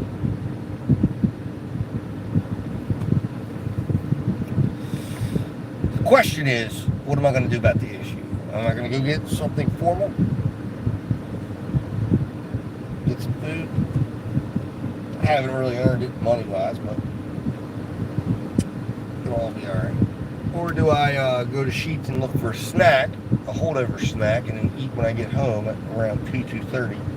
I'm not going to make it to 2:30. I got to get something to eat now. I'm really hungry. And sometimes when I go over to that Sheetz, for whatever reason, I hook it into our Wi-Fi and it like, boom. Maybe, just maybe. What am I hooked into? I'm hooked into my T-Mobile phone. Let's go off Wi-Fi for a little bit. See if that does any tricks for me.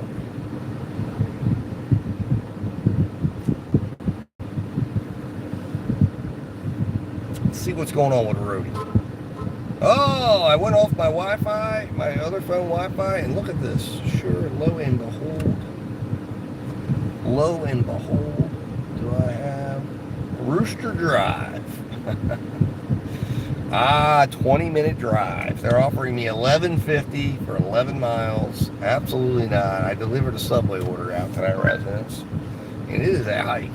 It is a real hike. So the only thing I'd be betting on that is not a plus sign, but I'd be betting and hoping for a add-on that would somehow make that worth it. That's an earn by time one. That's an earn by time one. Because I guarantee you there's probably either an $8 or $9 tip, or maybe it could even be a $9.50 tip. It's probably $9.50. $2 basement. The issue is it's $2 basement.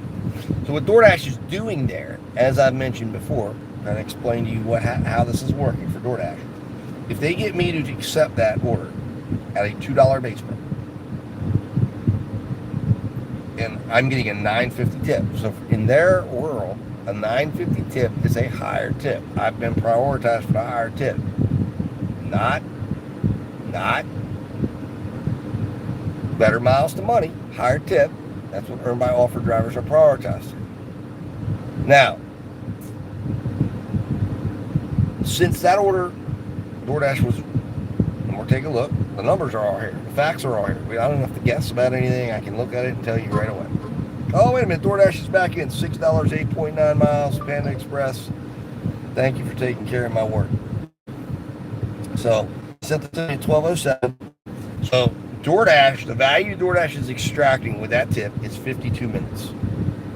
Right? Because they're expecting that this order is going to take 52 minutes. Okay? By DoorDash's estimate. So, essentially,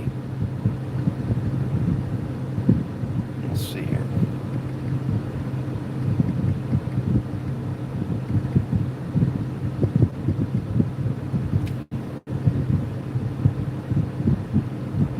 Essentially, actually, if you look at that, they're paying me $13.25 an hour for that order.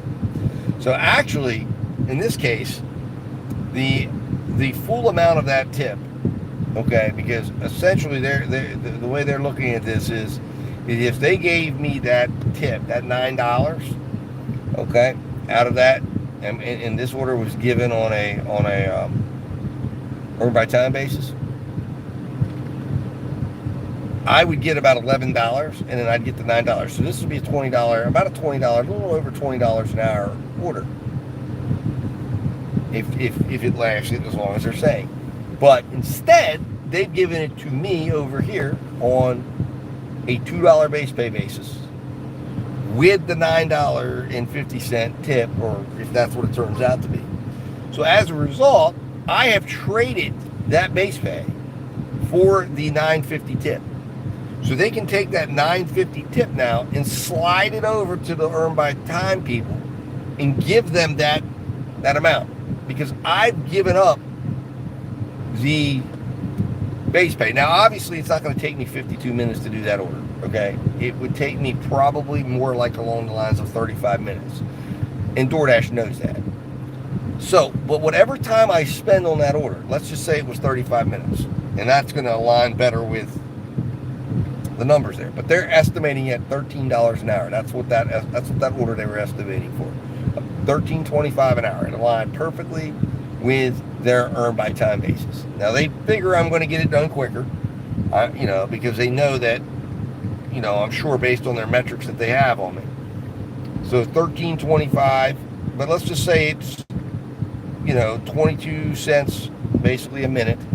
So for 35 minutes, that's $7.70, which means they would take that $7.70 that would have been my base pay on that, subtract 2 off of it, because 2 is going to be the amount.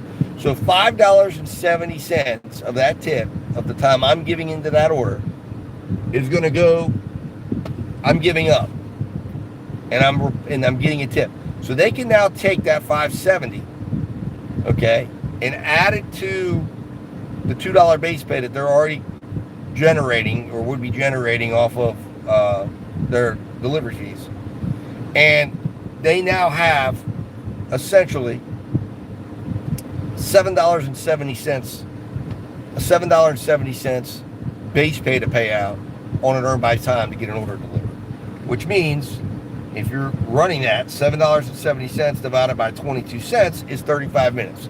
So they can now take a $3 order, okay, let's say a $3 tip or a $2 tip that would normally be like a 5 or a 4 that they would have had to bid up and bid up and bid up, and they can say, okay, we took the tip off this driver over here, flatlined them at $2, and now we can move that order and get that order delivered, because we can now send that to an earn by time driver. And if an earn by time driver is participating in that program and wants to stay on earn by time, they have to accept every order except for 1 order an hour. They can turn down 1 order an hour. So they know they're going to get some driver to accept it. And then when they do, if they time it out, if that driver takes 35 minutes, that driver will get $7.70 plus whatever, either it might be a no tip, it might be a $3 tip, it might be a $2 tip. It doesn't matter to them, because what they've done is they've gone and taken that large tip that they were giving me, the $9 tip, and they've been able to take that money out of it, of what I drove. I'm now giving it to the earn by time driver. And if you're wondering, doesn't that sound like something interesting? What it sounds like is, yes, it's essentially exactly what you're thinking. It's kind of communistic in a way. I'm paying for, we're sliding it all around. So my money, I'm giving up money so that the earn by time driver has money and will deliver the lower paying orders. And and we all end up making the same amount. Instead of me holding out and saying, well, I know what I want to make an hour, so I'm going to force DoorDash to come my way with it. DoorDash is saying, well, guess what? You're probably not going to have the ability. There it is. I got $12.50 for 13 miles. And what they're saying is all right, that's fine. You can do that, but that only works if we don't have drivers who will deliver. We have enough drivers that will deliver. And then we have drivers that will say, hey, I want to, and then of course there's the earn by time drivers that might decline an order because they get two crazy orders that they don't like, or going in the wrong direction. They find themselves on the other side. They need to make money, and they need to keep their acceptance rate high because they need access to the platform. So when they get over on earn by offer, well, guess what? Everybody that takes an earn by offer order is funding the earn by time. And earn by time becomes the primary method to get orders delivered and the primary earning method fed by the earn by offer people who are either there's 3 earn by offer people. They're either people trying to get their acceptance rate up that have come on, and they're like, you know what, but they can't sign in to earn by time because maybe you're blocked out. But you need to get your acceptance rate up and you need to earn. So you go over there and you're going to take the earn by offers. You're going to take the $12 order that's going 13 miles. Again, there's benefit. The benefit to DoorDash in giving that is when you do that and you take the $10 tip and they give you a $2 base pay, boom.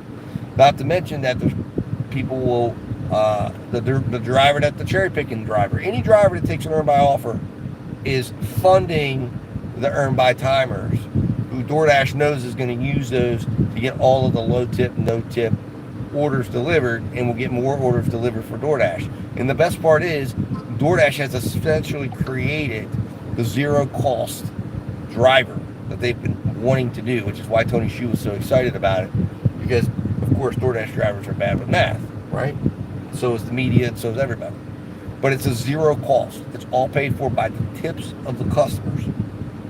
The only cost involved is $2 base pay, or when they lower it to the final place they're going to take this, which is $1 base pay.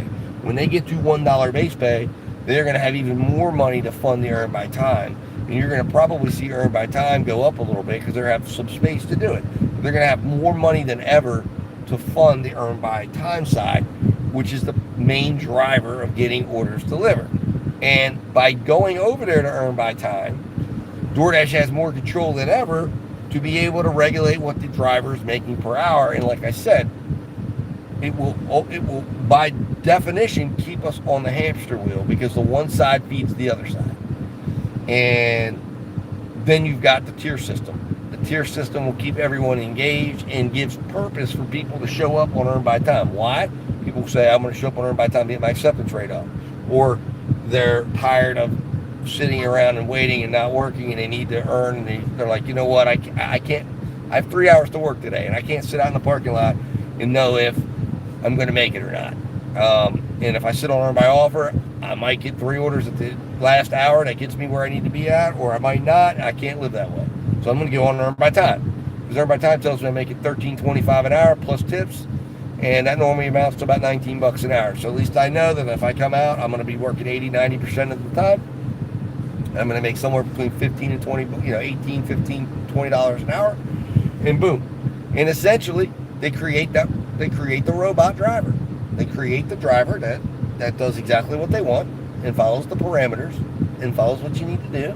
And you come out and you do it, and they're not worried about it. And then one day their engine blows up, and then they're like, I don't have the money to repair it. Why? Because you never ever put the money aside because you didn't have the money, because you were making $18, $19, $20 an hour driving in the gig economy and paying your bills, and everything was going on until the car broke down.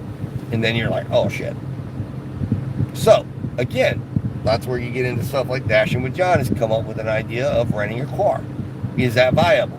When you look at the expenses of owning a car and you're for purposes of delivery, it very well might be viable. I don't know. But that's what's happening. Now, the question is, what will other apps do? Because Grubhub doesn't fund things that way.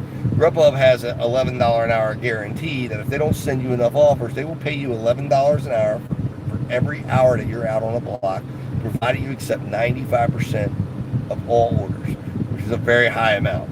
So normally the way Grubhub cures that is they just make sure that they send offers that maybe they think you're low chance of you accepting. You decline the order, you lose the guarantee, and whatever. And $11 an hour to me is not great at all. I mean, but it's better than nothing. But it's also not worth having to go drive some of these where literally I have gotten 29, 31 mile offers for $14 or $15, and I'm not going to go do that. All right, here we go. 7 for 9 from Chick-fil-A. Turn down. So it is a turn down clinic here today, and Spark could come in and save the day possibly, but will they? I don't know. 1777 for Hagerstown, 8.2 miles. Again, issue is it's in a totally different town, so I can't do anything. So and here we go, Panda Express. Let's see what's up. 675, 11.2 miles. There it is, turn down, automatic turn down. Grubhub, you're going to come in and save the day? Nope. Uber, you're going to come in and save the day? You're welcome to. Otherwise, we're gonna call it, I think, at some point here. Well, I'm going to go get something to eat and just take the L. It's not the right time to work. It's Wednesday. This is and the other thing too about this community, working in this community, is we are a bedroom community. I don't know if you know what a bedroom community is, but essentially we don't really have a lot of commerce and business here that keeps people in town. So a lot of people go out of town. So we don't, you know, obviously people that are home right now are either kids that aren't in school, which everybody's back in school. So people out on disability because they're not working. They don't have a lot of money. They're not going to tip necessarily as much, but they're going to use the service. People that are unemployed, again, not going to have a lot of money. Or people from the hospital, from schools, and from local lawyers and like car repair shops, things of that nature.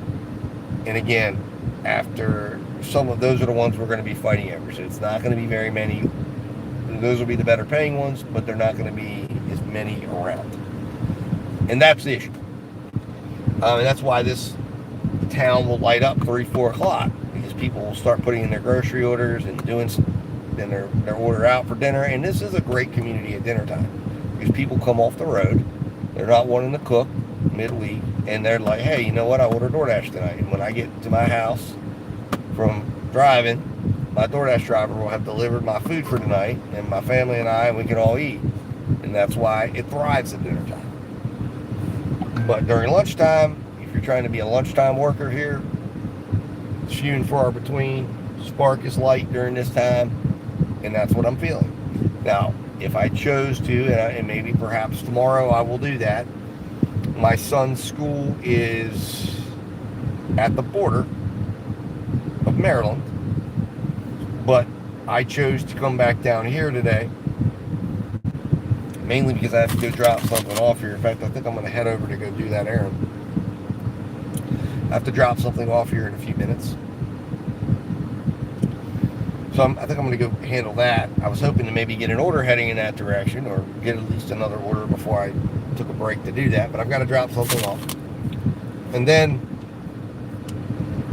so I didn't want to go to Hagerstown today, but I don't really like Hagerstown, especially I don't like it at dinner time. I don't like it at night.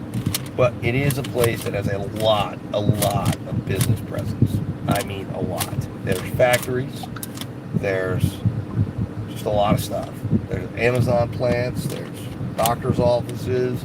It's a vibrant community that is on fire during the day. In fact, a lot of people drive from here up to there, and they pay better than down here.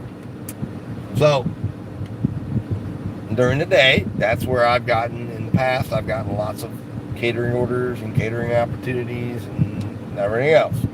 Not down here.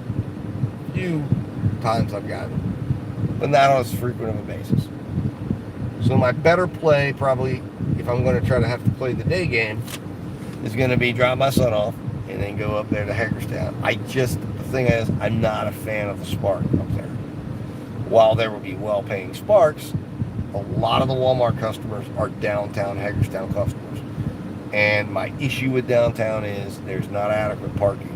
And when you've got a 30 or 40 item order and you've got to try to park 2 blocks away, it's not great. It's not ideal, especially if you're carting waters or anything like that. So it limits my Spark ability.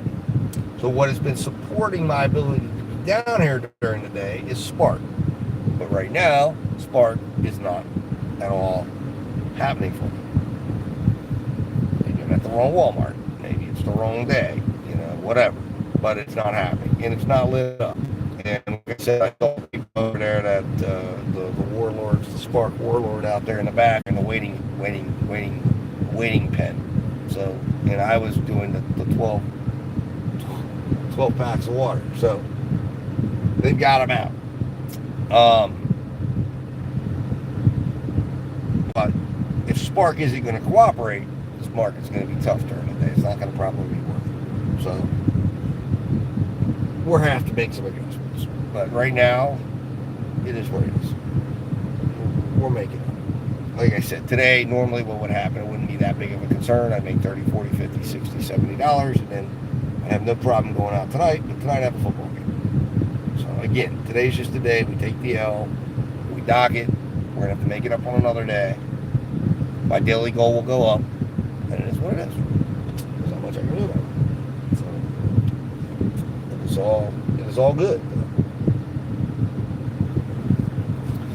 It's just, frustrating as I sit here. So now, with that said, I think we're going to go run towards the errand. If I were to get intercepted or made an offer by one of these apps on my way here to go run my errand, we will consider accepting it. Otherwise, I'm going to go run this errand and get this done and check this off my list and get a win for at least a personal errand I need to run.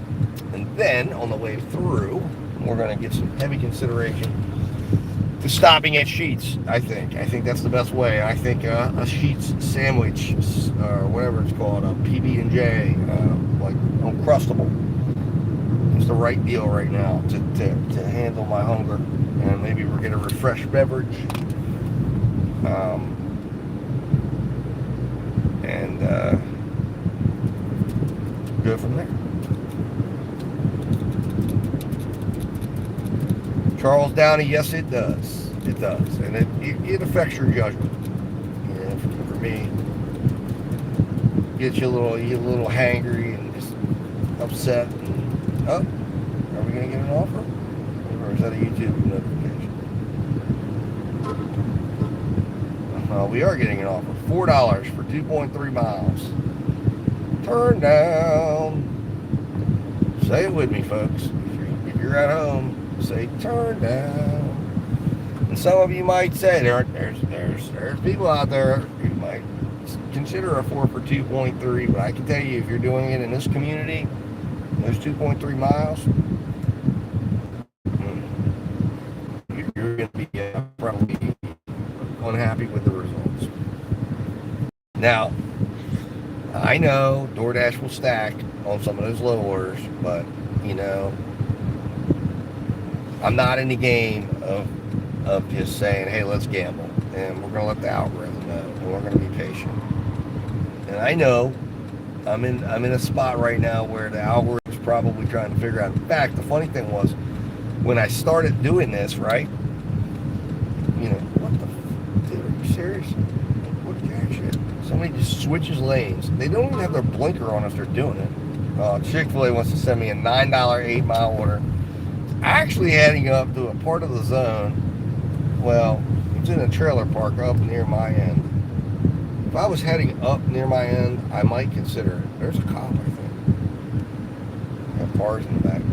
But I'm not doing that. I'm sorry. 9 for 8.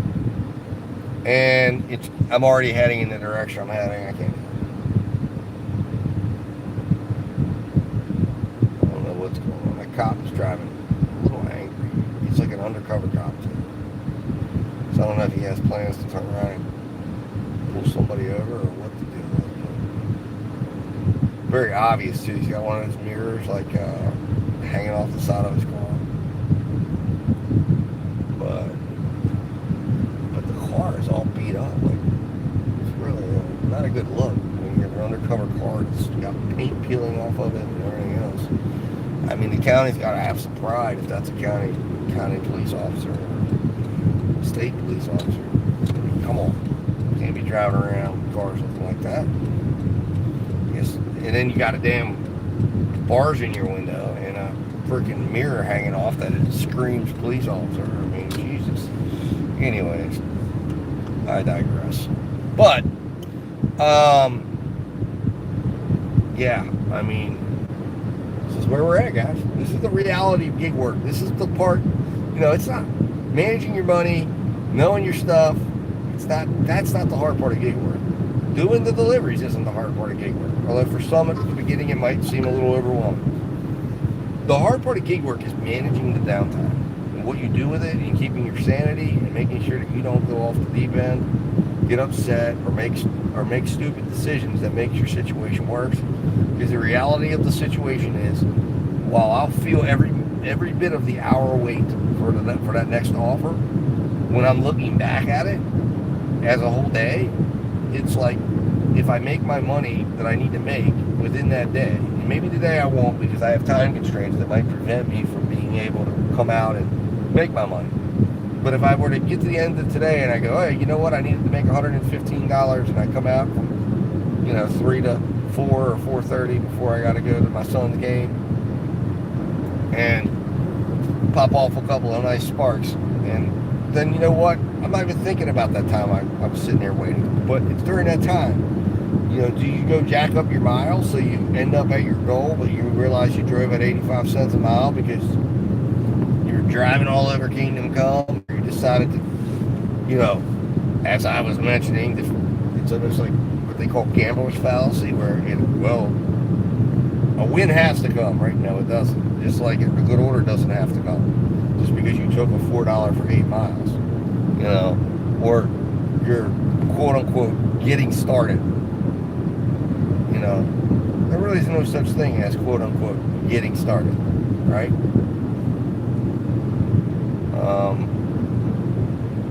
It's just take good offers. Take good offers. But anyways, when I get here to this drop off, because I'm going to have to go in, I think I'm going to end the stream. And maybe I'll come back up when I get something going. But I'm going to end the stream. I'm going to make a couple phone calls,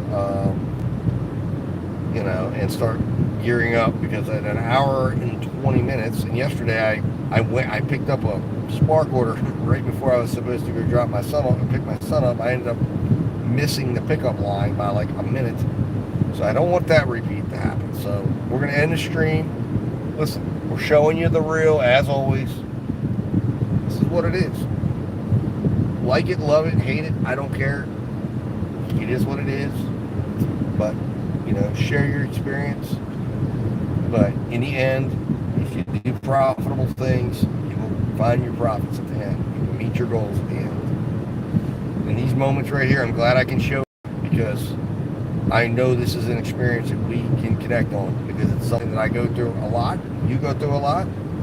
But I can tell you, are right at the end of the day, at the end of the week, at the end of the month. And it's just because you got to keep your sanity, you got to keep doing the right things, keep taking the right orders, keep making the right moves, and everything will be all right. And it will be, I promise you. Do what you know is going to make you money. And anybody that tells you that, if you're seeing someone that's giving you advice that says, oh yeah, I took like 10 $4 orders and then I got this $140, okay. That is not something that's going to happen in the long run. Meaning that's not going to give you good results in the long run. That's a short run. That's a good day. But that does not mean your strategy should be take $4 orders all the time. If that is your strategy, in the long run, you are going to have problems. You are going to have issues. You are not going to like your earnings. And it's going to be problematic.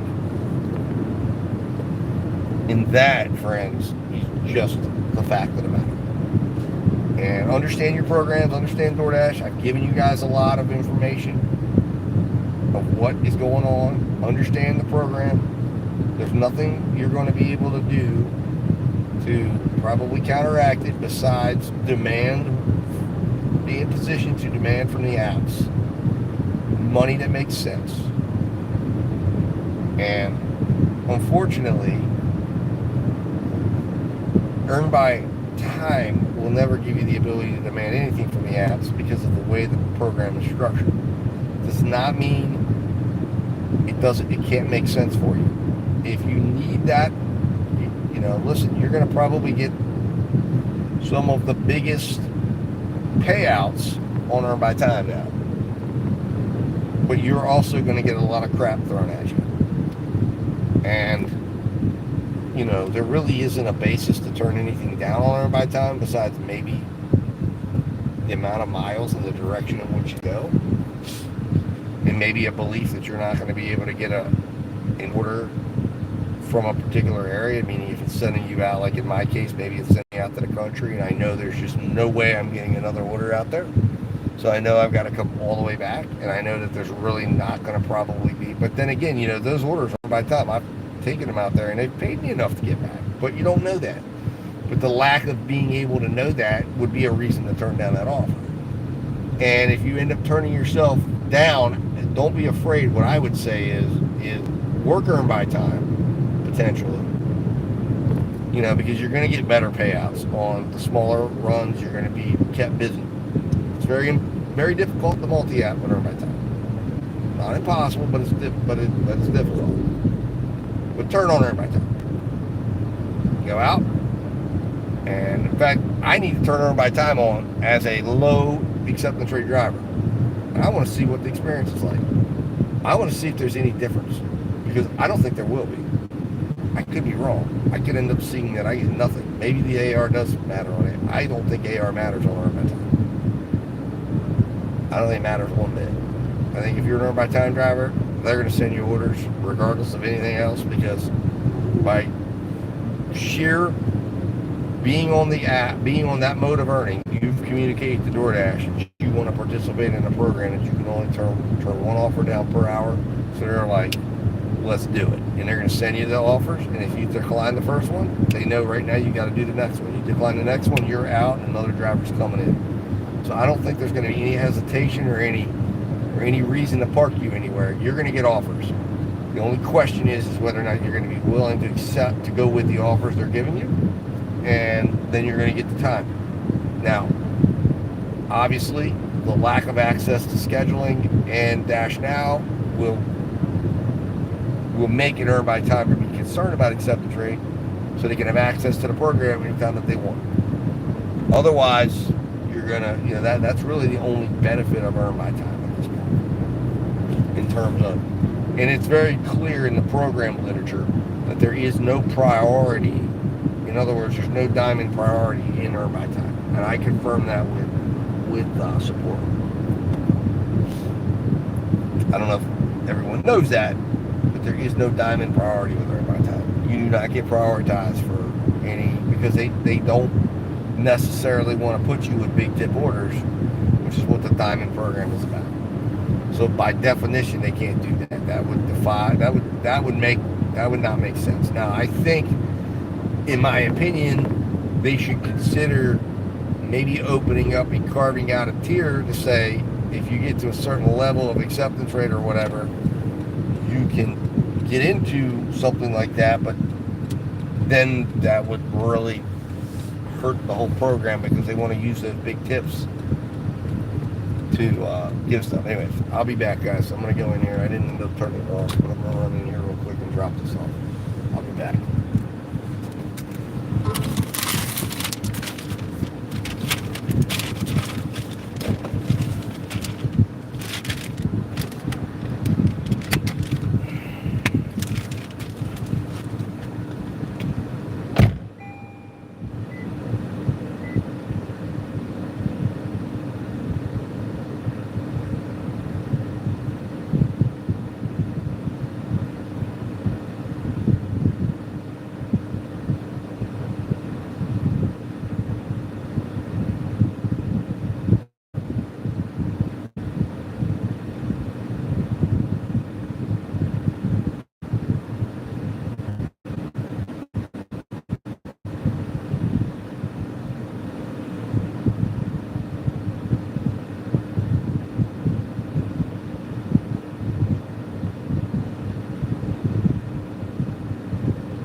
State Farm.